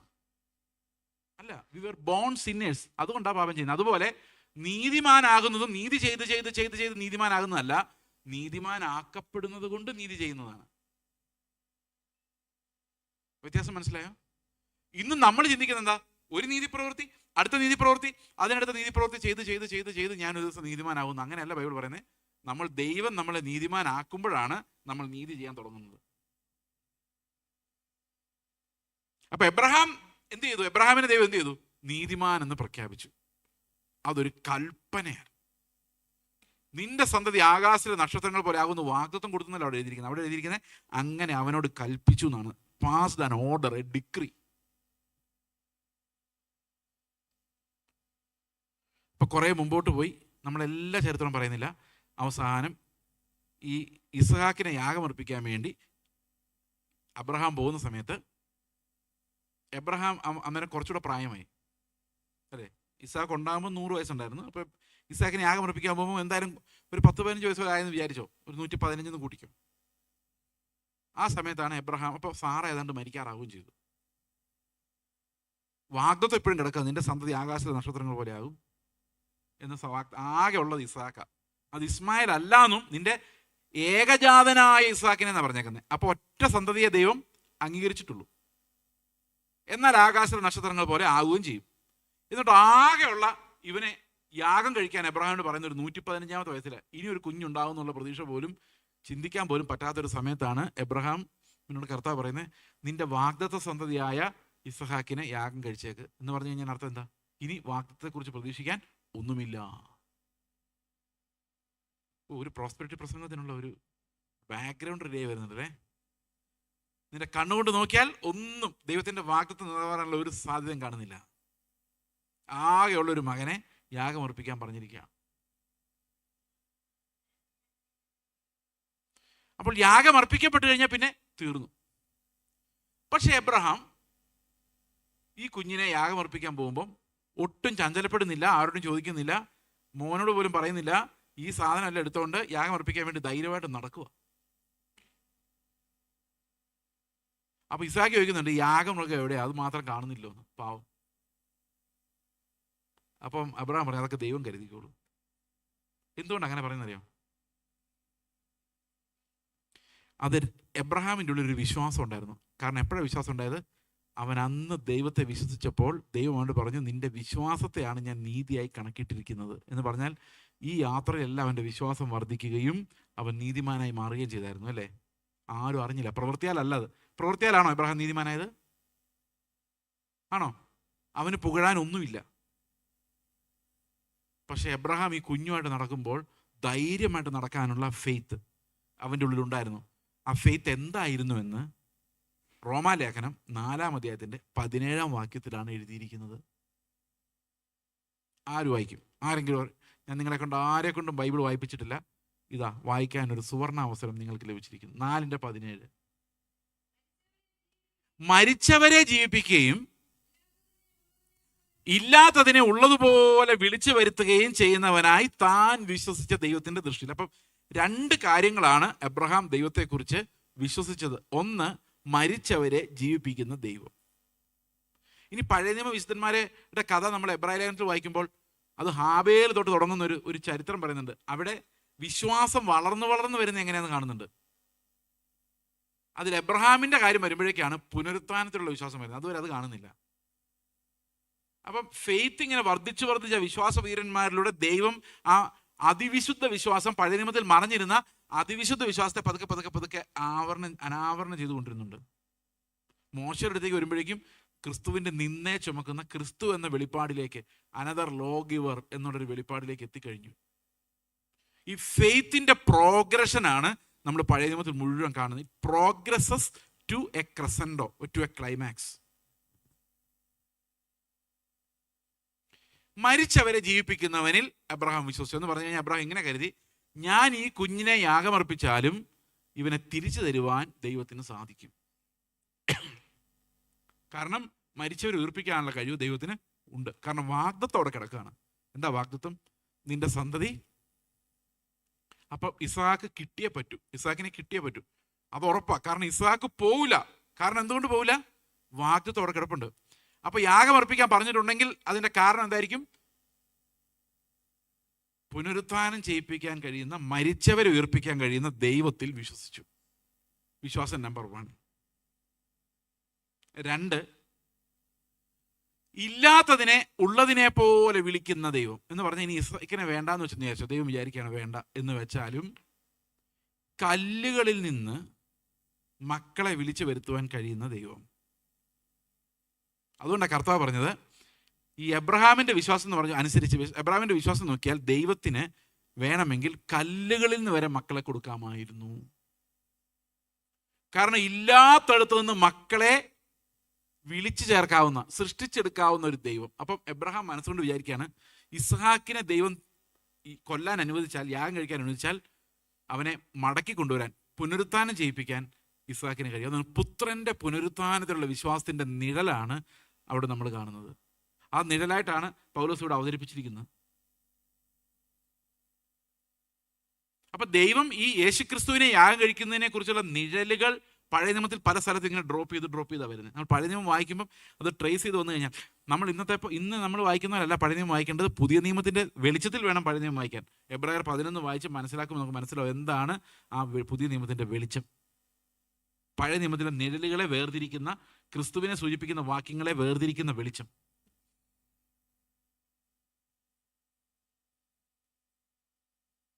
അപ്പോൾ ധൈര്യമായിട്ട് പോയി കൊല്ലാൻ തന്നെ തീരുമാനിച്ചു അബ്രഹാം, യാഗം കഴിക്കാൻ തന്നെ തീരുമാനിച്ചു. കാരണം എന്താ? ദൈവത്തിന് മരിച്ചാൽ എഴുന്നേൽപ്പിക്കാൻ പറ്റും, അല്ലെങ്കിൽ കല്ലുകളിൽ നിന്ന് മക്കളെ തന്നാലും ദൈവം വാഗ്ദത്തം നിറവേറ്റും. ഇതായിരുന്നു ഫെയ്ത്ത്, എബ്രഹാമിൻ്റെ ഫെയ്ത്ത്. ഈ ഫെയ്ത്തും കൊണ്ടാണ് എബ്രഹാം ജീവിച്ചത്. അതുകൊണ്ടാണ് അവൻ നീതിമാനായത്. അതുകൊണ്ടാണ് അവൻ യാഗം കഴിക്കാഞ്ഞിട്ടും യാഗം കഴിച്ചവനെന്നായത്. അതുകൊണ്ടാണ് എബ്രഹാമിൻ്റെ പ്രവൃത്തികൾ നീതിയുള്ളതായത്. അവൻ്റെ ഉള്ളിലുള്ള ഫെയ്ത്ത് കാരണമാണ്. അപ്പം ദൈവം കണക്കിട്ടത് പ്രവൃത്തിയല്ല, ദൈവം കണക്കിട്ടത് വിശ്വാസത്തെയാണ്. എന്നിട്ട് ഇത് മുമ്പോട്ട് വരുമ്പം 4-ാം അധ്യായം തീരുമ്പം പൗലോസ് പറയാണ് ഇതെങ്ങനെയാണ് നമുക്ക് വർക്ക് ചെയ്യുന്നതെന്നുള്ളത്. റോമാലേഖനം 4-ാം അധ്യായത്തിൽ 4-ാം അധ്യായത്തിൻ്റെ അവസാന വാക്യങ്ങളിലേക്ക് നമ്മൾ വരുമ്പോൾ ഇവിടെ ഇങ്ങനെയാണ്. 21-ാം വാക്യം, 20-ാം വാക്യം മുതൽ വായിക്കാം. ദൈവത്തിൻ്റെ വാഗ്ദത്തത്തിങ്കൽ അവിശ്വാസത്താൽ സംശയിക്കാതെ വിശ്വാസത്തിൽ ശക്തിപ്പെട്ട് ദൈവത്തിന് മഹത്വം കൊടുത്തു. അവൻ വാഗ്ദത്തം ചെയ്തത് പ്രവർത്തിപ്പാൻ ശക്തനെന്ന് പൂർണ്ണമായി ഉറച്ചു. അതായത് എന്തായിരുന്നു വാഗ്ദത്തം? നിന്റെ സന്തതി ആകാശത്തിലെ നക്ഷത്രങ്ങൾ പോലെ ആയിരിക്കും. അതുകൊണ്ട് അത് അവന് നീതിയായി കണക്കിട്ടു. എന്ന് പറഞ്ഞ അർത്ഥം എന്താ? എന്തും അനുസരിക്കാൻ അബ്രഹാമിന് കഴിയുമായിരുന്നു. Because he believed in the resurrection and in the promise. ഫെയ്ത്തിനാൽ വരുന്ന റൈച്ചസ്നെസ്സിന് എത്ര വ്യത്യാസമെന്ന് മനസ്സിലാവുന്നുണ്ടോ? ചിന്തിക്കാൻ പറ്റുന്നുണ്ടോ? വിശ്വാസത്താൽ വരുന്ന നീതി പ്രവൃത്തിയാൽ വരുന്ന നീതിയേക്കാളും ഉന്നതമാണ്, കവിയുന്നതാണ്. ഓക്കെ, ഇനി അടുത്ത വാക്യം നോക്കിയേ. അതുകൊണ്ട് അത് അവന് നീതിയായി കണക്കിട്ടു. അവന് കണക്കിട്ടു എന്ന് എഴുതിയിരിക്കുന്നത് നമ്മെ വിചാരിച്ചും കൂടെ ആകുന്നു. അപ്പൊ എബ്രഹാമിനെ നീതിമാനെന്ന് കണക്കിട്ടത് ചുമ്മാതല്ല. എബ്രഹാമിനെ കുറിച്ച് എന്താ പറഞ്ഞേക്കുന്നത്? നീ വിശ്വാസികളുടെ എല്ലാം അപ്പനാന്ന് പറഞ്ഞേക്കുന്നത്. അപ്പൊ അതിനർത്ഥം എന്താ? ആർക്കെല്ലാം ഇതേ വിശ്വാസം ഉണ്ടാകുമോ? ഏത് വിശ്വാസം? ഈ പുനരുത്ഥാനത്തിലുള്ള വിശ്വാസം ഉണ്ടാകുമോ അവരുടെ എല്ലാം അപ്പനാണ്.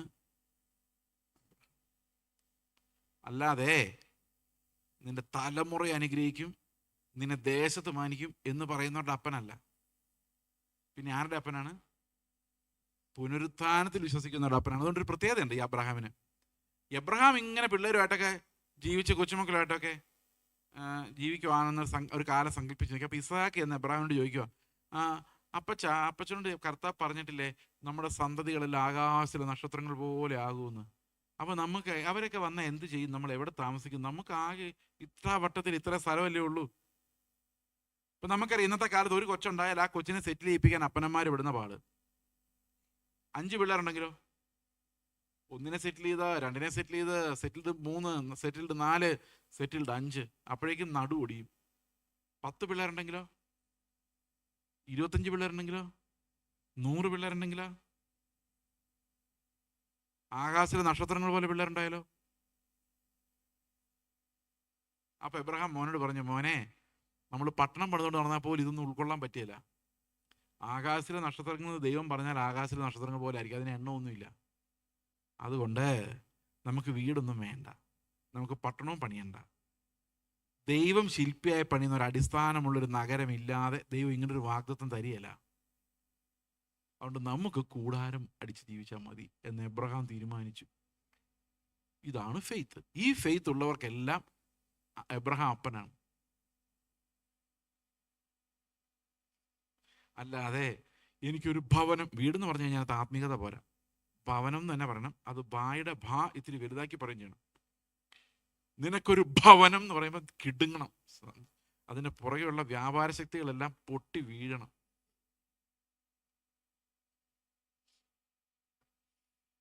ആ വിശ്വാസമുള്ളവരുടെ അപ്പനല്ല എബ്രഹാം. എബ്രഹാം ഏത് വിശ്വാസമുള്ളവരുടെ അപ്പനാ? കർത്താവ് ശില്പിയായി പണിയുന്ന കൈപ്പണിയായി ശില്പിയായി പണിയുന്ന അടിസ്ഥാനമുള്ളൊരു നഗരമുണ്ട്. അതുകൊണ്ട് ഞാൻ എൻ്റെ വാസസ്ഥലത്തെക്കുറിച്ച് ചിന്തിക്കേണ്ട. വാഗ്ദത്തങ്ങളെല്ലാം ഉന്നതമായതും ശ്രേഷ്ഠമായതുമാണ്, നശിച്ചു പോകുന്ന വാഗ്ദത്തങ്ങളല്ല. അതുകൊണ്ട് ഇവിടെ നമുക്ക് ടെൻ്റ് ആയാലും മതി എന്ന് വിശ്വസിക്കുന്ന ആളുകളുടെ അപ്പൻ. അതുകൊണ്ട് കർത്താവ് പറയാണ്, നിങ്ങൾ എബ്രഹാം നിങ്ങൾക്ക് അപ്പനുണ്ടെന്നൊന്നും പറയണ്ട മക്കളെ, അത് വേറെയാണ്. നിങ്ങളൊക്കെ സാത്താൻ്റെ പിള്ളേരാണ്. നേരത്തെ ഞാൻ പറഞ്ഞില്ലേ, മനുഷ്യർക്കായി കരുതുന്നതെല്ലാം സാത്താനെ എൻ്റെ നിങ്ങളൊന്നും കേട്ടില്ലേ? സാത്താനെ എന്നെ വിട്ടുപോ, നീ ദൈവത്തിനുള്ളതല്ല മനുഷ്യർക്കുള്ളതത്രേ കരുതുന്നത്. അപ്പൊ ഈ രണ്ട് ഫെയ്ത്ത്, സാത്താന്റെ ഫെയ്ത്തും എബ്രഹാമിന്റെ ഫെയ്ത്തും തമ്മിലാണ് യേശു കർത്താവ് അതിനെ താരതമ്യം ചെയ്യുന്നത്. അതുപോലെ തന്നെയാണ് യാക്കോബ് താരതമ്യം ചെയ്യുന്നത്. അതുപോലെ തന്നെയാണ് പൗലോസും താരതമ്യം ചെയ്യുന്നത്. എബ്രഹാമിന്റെ faith is a unique faith. അതുകൊണ്ട് അവൻ സകല വിശ്വാസികൾ. എന്നിട്ട് പൗലോസ് പറയാണ്, അവനെ വിചാരിച്ച് മാത്രമല്ല നമ്മെ വിചാരിച്ചും കൂടെ ആകുന്നു. അടുത്ത വാക്യം, എന്ത് വിശ്വസിക്കണം? നമ്മൾ എന്ത് വിശ്വസിക്കണം? നമ്മുടെ അതിക്രമങ്ങൾ നിമിത്തം മരണത്തിനേൽപ്പിച്ചും നമ്മുടെ നീതീകരണത്തിനായി ഉയർപ്പിച്ചുമിരിക്കുന്ന നമ്മുടെ കർത്താവായ യേശുവിനെ മരിച്ചവരിൽ നിന്ന് ഉയർപ്പിച്ചവനിൽ വിശ്വസിക്കുന്ന നമുക്കും കണക്കിടുവാനുള്ളത് തന്നെ. ഇപ്പം നമ്മൾ വിശ്വാസത്താലുള്ള നീതിയിലേക്ക് ശക്തമായിട്ട് കിടക്കുകയാണ്. എന്താണ് ഈ നീതി? നമുക്ക് സ്വർഗത്തിൽ പോകുമെന്ന് എങ്ങനെ ഉറപ്പിക്കാം? പോകുമോ? ഇന്നലെ ഞാൻ ചോദിച്ചപ്പോൾ അവസാനമായപ്പോഴേക്കും എല്ലാവരുടെയും ഹോപ്പ് കെട്ടുപോയായിരുന്നു. അതുകൊണ്ട് നമ്മൾ ഇന്ന് ആ ഹോപ്പ് പണിയാൻ പോവാം. കുറച്ച് ഇന്ന് പണിയും, കുറച്ച് നാളെ പണിയും, ഇങ്ങനെ. ഇവിടെ പറയുന്നത്, നമ്മുടെ അതിക്രമങ്ങൾ നിമിത്തം മരണത്തിന് ഏൽപ്പിച്ചും നമ്മുടെ നീതീകരണത്തിനായി ഉയർപ്പിച്ചുമിരിക്കുന്ന നമ്മുടെ കർത്താവായ യേശു ക്രിസ്തുവിനെ മരണത്തിൽ നിന്ന് ഉയർപ്പിച്ച ദൈവത്തിൽ, പിതാവിൽ വിശ്വസിക്കുന്നവർക്കെല്ലാം കണക്കിടേണ്ട നീതി. അതെങ്ങനെയാണ്? ഈ യേശു ക്രിസ്തുവിൻ്റെ ഉയർത്തെഴുന്നേൽപ്പും നമ്മുടെ നീതീകരണവും തമ്മിൽ, നമ്മുടെ അതിക്രമങ്ങൾ കാരണമാണ് അവൻ മരിച്ചത്, നമ്മുടെ നീതീകരണ നിമിത്തമാണ് അവൻ പുനരുത്ഥാനം ചെയ്തത്. നമുക്കറിയാം നമ്മുടെ അതിക്രമങ്ങൾ നിമിത്തമാണ് അവൻ മരിച്ചതെന്നുള്ള കാര്യം നിങ്ങൾക്ക് എല്ലാവർക്കും അറിയായിരിക്കാം. പക്ഷേ അവൻ്റെ പുനരുത്ഥാനം എങ്ങനെയാണ് നീതീകരണത്തിന് കാരണമാകുന്നത് നമുക്ക് നോക്കാം. ഓക്കെ, എബ്രായ ലേഖനം 5-ാം അധ്യായത്തിൽ 7, 8, 9 വാക്യങ്ങൾ ഞാൻ വായിക്കാം. ക്രിസ്തു തൻ്റെ ഐഹിക ജീവിതകാലത്ത് തന്നെ മരണത്തിൽ നിന്ന് രക്ഷിപ്പാൻ കഴിയുന്നവനോട് ഉറച്ച നിലവിളിയോടും കണ്ണുനീരോടും കൂടെ അപേക്ഷയും അഭയാചനയും കഴിക്കുകയും ഭയഭക്തി നിമിത്തം ഉത്തരം ലഭിക്കുകയും ചെയ്തു. പുത്രനെങ്കിലും താൻ അനുഭവിച്ച കഷ്ടങ്ങളാൽ അനുസരണം പഠിച്ച് തികഞ്ഞവനായി തന്നെ അനുസരിക്കുന്ന ഏവർക്കും നിത്യരക്ഷയുടെ കാരണബോധനായി തീർന്നു. അപ്പൊ ഈ വാക്യത്തിൽ നമ്മൾ കാണുന്ന കർത്താവ് എന്ത് ചെയ്തെന്നാണ്? തന്നെ മരണത്തിൽ നിന്ന് രക്ഷിപ്പാൻ കഴിയുന്നവനോട് നിലവിളിച്ചു. പിതാവ് അവനെ മരണത്തിൽ നിന്ന് ആ ഭയഭക്തി കാരണം രക്ഷിച്ചു. ഏത് മരണത്തിൽ നിന്നാണ് പിതാവ് രക്ഷിച്ചത്? ഏത് മരണത്തിൽ നിന്ന് രക്ഷപ്പെടാൻ വേണ്ടിയാണ് പുത്രൻ കരഞ്ഞത്?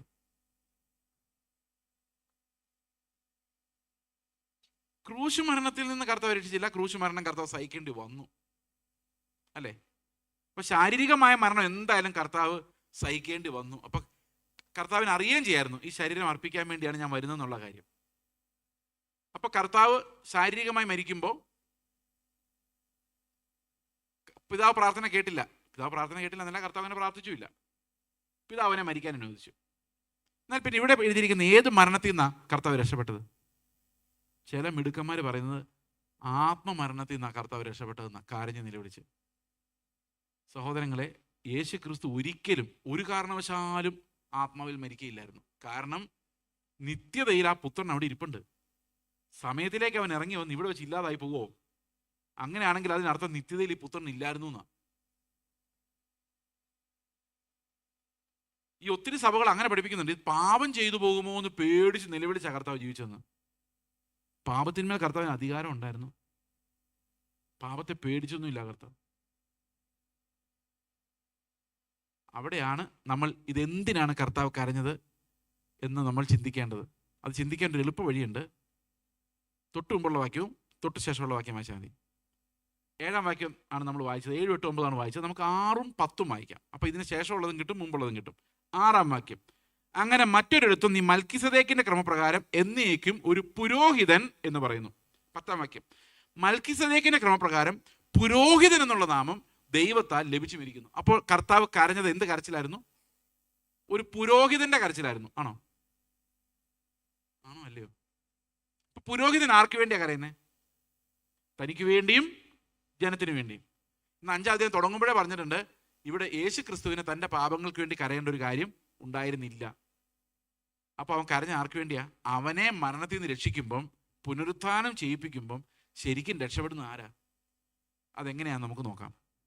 കർത്താവിനെ പിതാവ് എഴുന്നേൽപ്പിക്കുമായിരുന്നോ അതോ കർത്താവ് തന്നെ എഴുന്നേറ്റ് പോകുമായിരുന്നോ? പക്ഷെ കർത്താവ് തന്നെ നേരത്തെ പറഞ്ഞിട്ടുണ്ട്, നിങ്ങൾ ഈ മന്ദിരം പൊളിപ്പിൻ, ഞാൻ 3 ദിവസം കൊണ്ട് ഇതിനെ പണിയും. അതുപോലെ എൻ്റെ ജീവൻ വെക്കുവാനും എടുക്കുവാനും എനിക്ക് അധികാരമുണ്ട്. അപ്പോൾ കർത്താവിന് വേണമെങ്കിൽ എഴുന്നേറ്റ് പോകാമായിരുന്നു. ശരിയല്ലേ? കർത്താവ് തന്നെ പറഞ്ഞിട്ടില്ലേ? ദൈവമല്ലേ, ദൈവത്തിന് എന്താ ചെയ്യാൻ പറ്റാത്തത്? ദൈവത്തിന് എപ്പോൾ വേണമെങ്കിലും പുനരുത്ഥാനം ചെയ്ത് തന്നെ പോകായിരുന്നു. പക്ഷെ അങ്ങനെ ചെയ്തില്ല. അങ്ങനെ ചെയ്യാതെ ഈ കർത്താവ് എൻ്റെ സ്ഥാനത്ത് കിടന്ന് നിലവിളിച്ച് പ്രാർത്ഥിച്ച് പിതാവിനെ കൊണ്ട് ഉയർത്തെഴുന്നേൽപ്പിച്ചു. എന്തിനു വേണ്ടിയാണെന്നറിയോ? ഈ മരണത്തിൽ ഞാനും ഉണ്ടായിരുന്നു. പുത്രന് വേണേൽ പെട്ടെന്ന് എഴുന്നേറ്റ് പോകാമായിരുന്നു. പക്ഷെ അവൻ എൻ്റെ പ്രതിനിധിയായിട്ട് മരിക്കുന്ന യാഗമാണ് കഴിച്ചത്. അതുകൊണ്ട് പിതാവ് പുത്രൻ എഴുന്നേൽപ്പിച്ചാൽ അതിൻ്റെ അർത്ഥം എന്താ? നമ്മളെല്ലാം എഴുന്നേറ്റു എന്നാ. ശരിയല്ലേ? അപ്പോൾ പിതാവിനോട് പറയുക, ഇതിൻ്റെ കൂടെ ചെയ്സും ഉണ്ട്. അപ്പോൾ പിതാവിന് സങ്കല്പിക്കാൻ പോലും വരുന്നില്ല, എന്നെ ഉയർത്തെഴുന്നേൽപ്പിച്ചോട്ട് സ്വർഗത്തിൽ കൊണ്ടുവന്നു. കരഞ്ഞ് നിലവിളിച്ച് എനിക്ക് പകരം ജീവിച്ച് അനുസരണം പഠിച്ച് തികഞ്ഞവനായി എന്നിട്ട് പറഞ്ഞു, അവനെ രക്ഷിച്ചേ പറ്റൂ, ഞാൻ അവന് വേണ്ടിയാണ് മരിക്കുന്നത്. അപ്പൊ കർത്താവിന്റെ നീതി അനുസരിച്ച് എന്നെ കൊണ്ടുപോകാന്ന്, ക്രിസ്തുവിനോട് ഉയർപ്പിക്കുക എന്ന് പറഞ്ഞാൽ അസാധ്യമാണ്. അപ്പോൾ എനിക്ക് വേണ്ടി മരിച്ചാൽ കർത്താവ് അങ്ങ് മരിച്ചു പോകണം എന്നുള്ളതാണ്. പക്ഷെ കർത്താവിന് പുനരുത്ഥാനം വിചാരിക്കാൻ പറ്റില്ല. കാരണം എന്താ? ദൈവമാണ്. പിതാവിനോട് പ്രാർത്ഥിച്ചാൽ കേട്ടേ പറ്റുള്ളൂ. അപ്പോൾ പുത്രൻ എനിക്ക് വേണ്ടി പ്രാർത്ഥിക്കുന്ന ഇങ്ങനെയാ. ഏലിയാവ് യാഗം കഴിച്ചപ്പോൾ ഏലിയാവിൻ്റെ യാഗത്തിന്മേൽ തീ ഇറങ്ങി, ഏലിയാവിൻ്റെ യാഗം പിതാവ് അംഗീകരിച്ചു. അതുപോലെ പുത്രൻ എനിക്ക് വേണ്ടി യാഗം കഴിച്ചപ്പോൾ പിതാവ് എങ്ങനെ അംഗീകരിച്ചത്? അവനെ മരിച്ചവരുടെ ഇടയിൽ നിന്ന് ഉയർത്തെഴുന്നേൽപ്പിച്ചു. അപ്പോൾ ഒരു കാര്യം എനിക്ക് ഉറപ്പാണ്, എനിക്ക് വേണ്ടിയാണ് പുത്രൻ മരിച്ചതെങ്കിൽ ഈ യാഗം പിതാവ് അംഗീകരിച്ചിട്ടുണ്ട്. അതുകൊണ്ട് ഞാൻ ഓക്കെയാണ്. ഇതാണ് നമ്മുടെ നീതീകരണം എന്ന് പറയുന്നത്. അവനെ പുനരുത്ഥാനം ചെയ്യിപ്പിച്ച് എന്തിനു വേണ്ടിയാണെന്നറിയോ?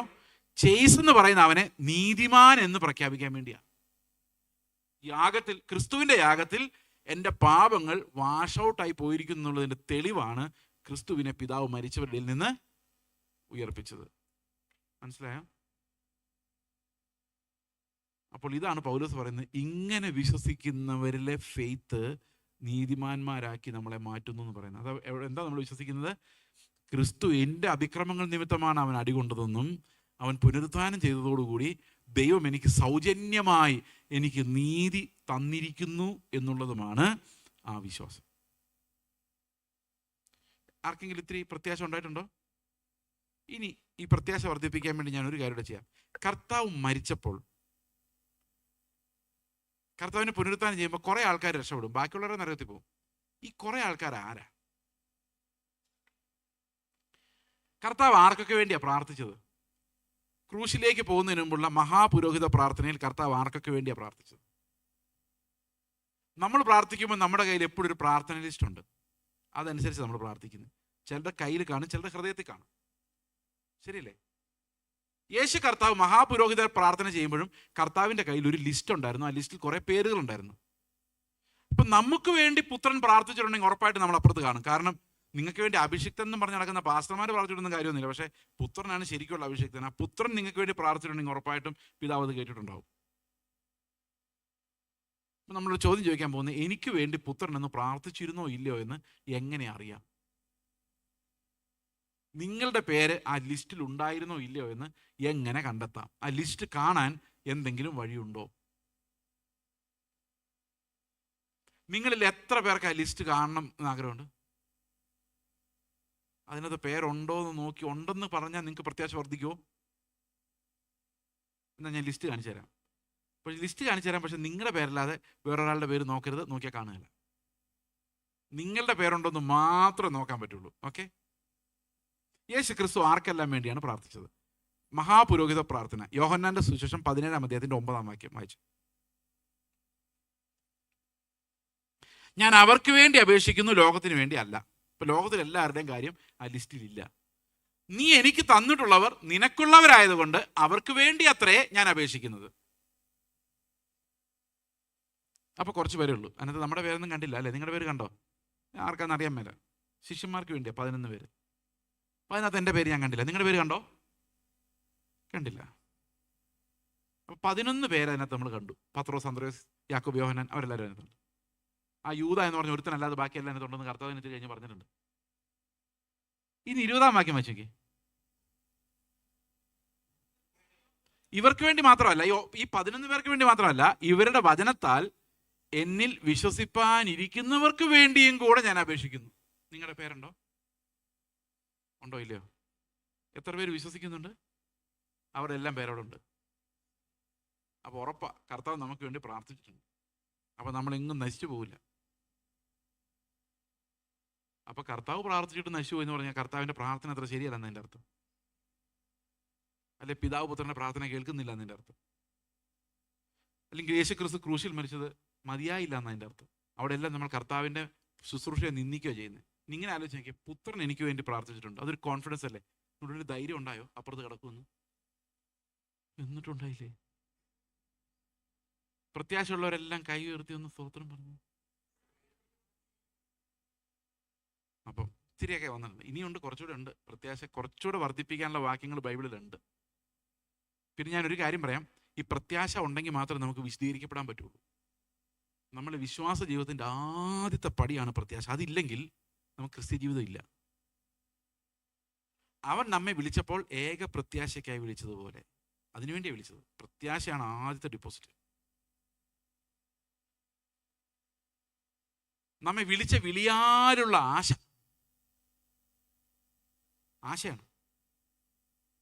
ഇനി 5-ാം അധ്യായത്തിലേക്ക് വരുമ്പോൾ അതാ പറയുന്നത്, ഈ വിധം പ്രത്യാശയുള്ളവരെ. 8-ാം അധ്യായത്തില ഇവിടെ പ്രത്യാശയ്ക്ക് ഒരിക്കലും ഭംഗം വരുന്നില്ല. 5-ാം അധ്യായം. 5-ാം അധ്യായത്തിൽ കയറുമ്പം നമ്മൾ പ്രത്യാശയുള്ളവരായിട്ടാണ് കയറുന്നത്.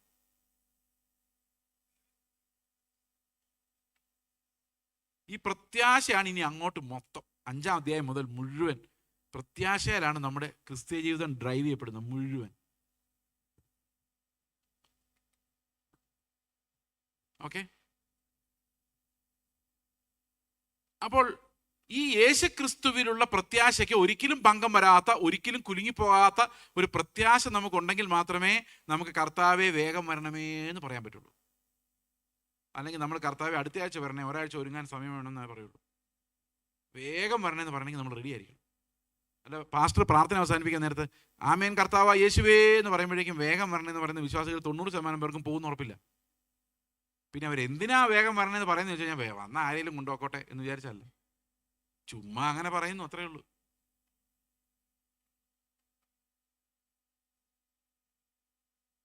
നമ്മൾ കത്തോലിക്കാ സഭയും ഹിന്ദുമതം ഒക്കെ വിട്ടു പോകുന്നു, പക്ഷേ പ്രത്യാശയും ഇല്ല, സ്വർഗത്തിൽ പോകുന്ന ഉറപ്പുമില്ല.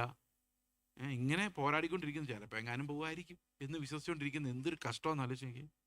അഴിയാത്ത വാഗ്ദത്തങ്ങൾ ദൈവം നമുക്ക് തന്നിട്ട് ആ വാഗ്ദത്തങ്ങളൊന്നും മുറുക്കെ പിടിക്കാൻ പറ്റുന്നില്ല. ഈ പ്രവാചകന്മാർ പറയുന്ന വാഗ്ദത്തങ്ങളെല്ലാം ഭയങ്കര വിശ്വാസമാണ് തന്നെ. അടുത്ത ഒക്ടോബറിൽ നിനക്കൊരു വിടുതലാണ്. വിശ്വസിച്ചു, അപ്പം തന്നെ വിശ്വസിച്ചു, ഡയറിയിൽ എഴുതി വെച്ച് ഏറ്റെടുത്ത് പ്രാർത്ഥിച്ചു. നിന്നെ ഞാൻ ഇരിക്കുന്നിടത്ത് നീ ഇരിക്കേണ്ടത്, ഞാൻ വന്ന് നിന്നെ കൊണ്ടുപോകാമായിരിക്കും, ആർക്കറിയാം. അതുകൊണ്ട് എന്താ സംഭവിച്ചെന്നറിയാമോ?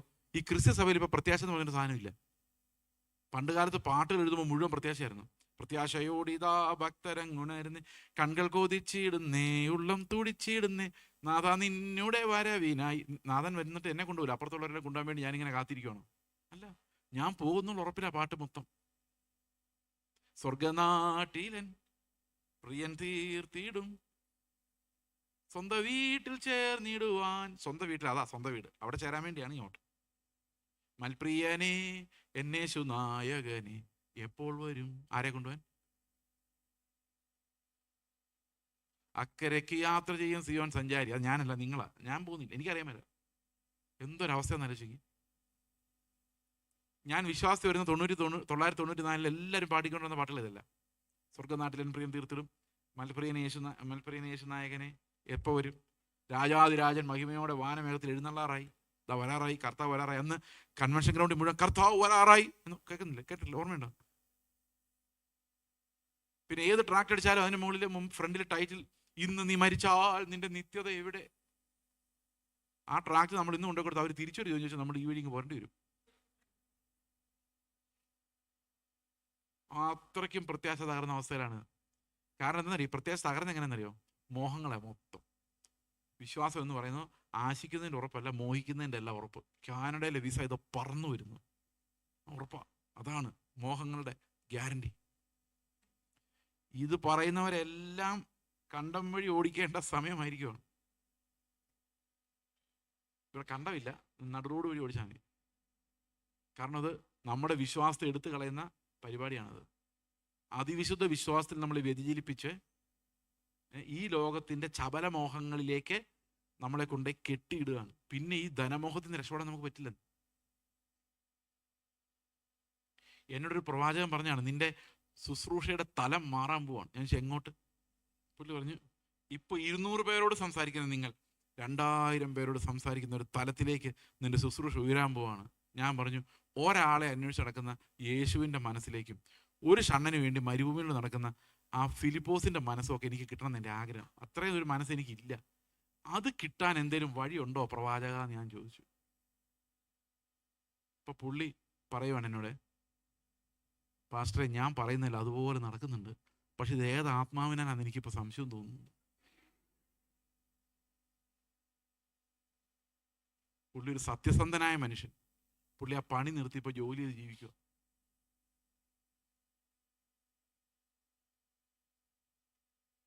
അങ്ങനെ പല പ്രവാചകന്മാരെയും നമുക്ക് പ്രവചനം ക്ലോസ് ചെയ്യാൻ തിരിച്ചൊരു വചനം പറഞ്ഞു കൊടുത്താൽ മതി, തീരും അതോടെ. നിനക്ക് വേണ്ടി ദൈവം വിശാലമായൊരു വഴി തുറക്കുന്നു പറഞ്ഞു ഉടനെ ചോദിക്കണം, ഇടുക്കുവഴി എപ്പോൾ തുറക്കും പ്രവാചക? ചോദിക്കും. വിശാലമായ വഴിയെ കിടക്കുന്നവർ അനേകരും, അല്ല നാശത്തിലേക്കുള്ള ഒരു വിശാലവും അതിലെ കിടക്കുന്നവർ, അതേ വഴിയാണ് നിങ്ങൾക്ക് അവർ തുറന്നു തരുന്നതെന്ന് ഓർത്തിരിക്കണം. ഇതൊരു ചതിയാണ്, വീഴരുത്. എന്നും ഇത് പറയാൻ ഞാനുണ്ടാവില്ല, ഈ ബൈബിളോട് ഉണ്ടാവും. ഈ മുന്നറിയിപ്പ് നിങ്ങൾക്ക് തരാൻ ഇനി ഞാൻ ഉണ്ടാവണമെന്ന് വരാം, ഉണ്ടായില്ലെന്നും വരാം. പക്ഷേ ഈ ബൈബിളോട് തന്നെ കാണും, ഈ മുന്നറിയിപ്പുകൾ നിങ്ങളുടെ തലയിലേക്കാണ് ഇന്ന് വന്നിരിക്കുന്നത്. കേൾപ്പാൻ ചെവിയുള്ളവൻ. അപ്പൊ നമ്മുടെ പ്രത്യാശ മോഹങ്ങളായി മാറി. അതാണ് ഒരു കാരണം. പിന്നെ രണ്ടാമത്തെ കാരണം എന്താണെന്ന് വെച്ച് കഴിഞ്ഞാൽ, ഈ പ്രത്യാശ മുഴുവൻ ഇപ്പം നമ്മളെ ആശ്രയിച്ചായിരിക്കുന്നത്. പ്രത്യാശ ദൈവം തന്നൊരു നങ്കൂരമായിട്ട്, അത് എബ്രായ ലേഖനത്തിൽ വായിക്കാൻ നമുക്ക് നങ്കൂരത്തെക്കുറിച്ച് കാണാം. ആ പ്രത്യാശ നമ്മുടെ ആത്മാവിന് ഒരു നങ്കൂരം തന്നെ. ആ നങ്കൂരം തിരശ്ശീലയ്ക്ക് അപ്പുറത്തേക്ക് പോകേണ്ടതാണ്. പക്ഷെ നമ്മുടെ പ്രത്യാശ നമ്മളിൽ തന്നെ ഇരിക്കുന്നത്. ഞാൻ നന്നാവുമോ ബ്രദറെ? അപ്പോൾ പ്രത്യാശ എവിടെ ഉറപ്പിച്ചേക്കുന്നത്? നമ്മളിൽ തന്നെ. രക്ഷിക്കാൻ കഴിയുന്ന ദൈവത്തിലല്ല, ഞാൻ സ്വയം രക്ഷപ്പെടുമെന്ന് വിശ്വസിക്കുന്ന എൻ്റെ അഹങ്കാരത്തിന്മേലാണ് ഞാൻ എൻ്റെ നങ്കൂരം ഉറപ്പിച്ചിരിക്കുന്നത്. ഇവൻ എങ്ങനെ പ്രത്യാശ ഉണ്ടാവും? നമ്മളൊരു കപ്പലിൻ്റെ നങ്കൂരം ആ കപ്പലിൽ തന്നെ ഉറപ്പിച്ചാൽ എന്തെങ്കിലും പ്രയോജനം ആ നങ്കൂരം കൊണ്ടുണ്ടോ? മനസ്സിലായില്ലേ? ഒരു മുങ്ങാൻ പോകുന്ന ഒരു കപ്പലിൻ്റെ നങ്കൂരം അല്ല ഒരിടത്ത് പാർക്ക് ചെയ്യുവാണല്ലോ, കപ്പൽ പാർക്ക് ചെയ്യുന്നതിനാണല്ലോ നങ്കൂരം ഇടുന്നത്, ഒലഞ്ഞ് അങ്ങോട്ടും ഇങ്ങോട്ടും പോകാതിരിക്കാൻ വേണ്ടി. ആ നങ്കൂരം ആ കപ്പലിൻ്റെ തന്നെ ബോഡിയിലോട്ട് ഉറപ്പിച്ചു കഴിഞ്ഞാൽ ആ കപ്പൽ എവിടെയെങ്കിലും നിൽക്കുമോ? പിന്നെ എവിടെ ഉറപ്പിക്കണം? വെള്ളത്തിനടിയിൽ മാറ്റം വരാത്തൊരു സ്ഥലത്ത് ഈ നങ്കൂരം ഉറച്ചാലേ നമ്മൾ പ്രത്യാശയുള്ളവരായിരിക്കുള്ളൂ അല്ലേ? ഈ പ്രത്യാശ നമുക്ക് വന്നില്ലെങ്കിൽ നമുക്ക് വിശദീകരിക്കപ്പെടാൻ പറ്റത്തില്ല. അതിൻ്റെ കാരണം ഞാനൊരു എക്സാമ്പിളായിട്ട് നിങ്ങളോട് പറയാം. ഞങ്ങൾ അഡോപ്റ്റ് ചെയ്ത് വളർത്തുന്ന ഒരു മോളുണ്ട്. ആ മോൾക്കൊരു പ്രത്യേകതര സ്വഭാവമാണ് ചെറുപ്പത്തിൽ. ഇപ്പോഴും വലിയ വ്യത്യാസമൊന്നുമില്ല, അതിന് കുഴപ്പമില്ല, അങ്ങനെ പോകുന്നു. അപ്പോൾ ഞങ്ങളുടെ വീട്ടിൽ കുറേ പിള്ളേർ കാണും. ആ പിള്ളേർക്കെല്ലാം ഞങ്ങൾ ഓരോ ചോക്ലേറ്റ് കൊടുക്കും. ഇവൾക്ക് ഒരു ചോക്ലേറ്റ് കൊടുക്കും. ഇവൾ പക്ഷേ കഴിക്കില്ല, മാറ്റി വെച്ചേക്കും. എല്ലാ പിള്ളേരും കഴിച്ച് കഴിയുമ്പം ഇവളിതെടുക്കും. എല്ലാവരും കാണിക്കുക അതിൻ്റെ റാപ്പർ ആയിരിക്കും. അപ്പോൾ ഇവളുടെ കയ്യിൽ മാത്രം ചോക്ലേറ്റ്.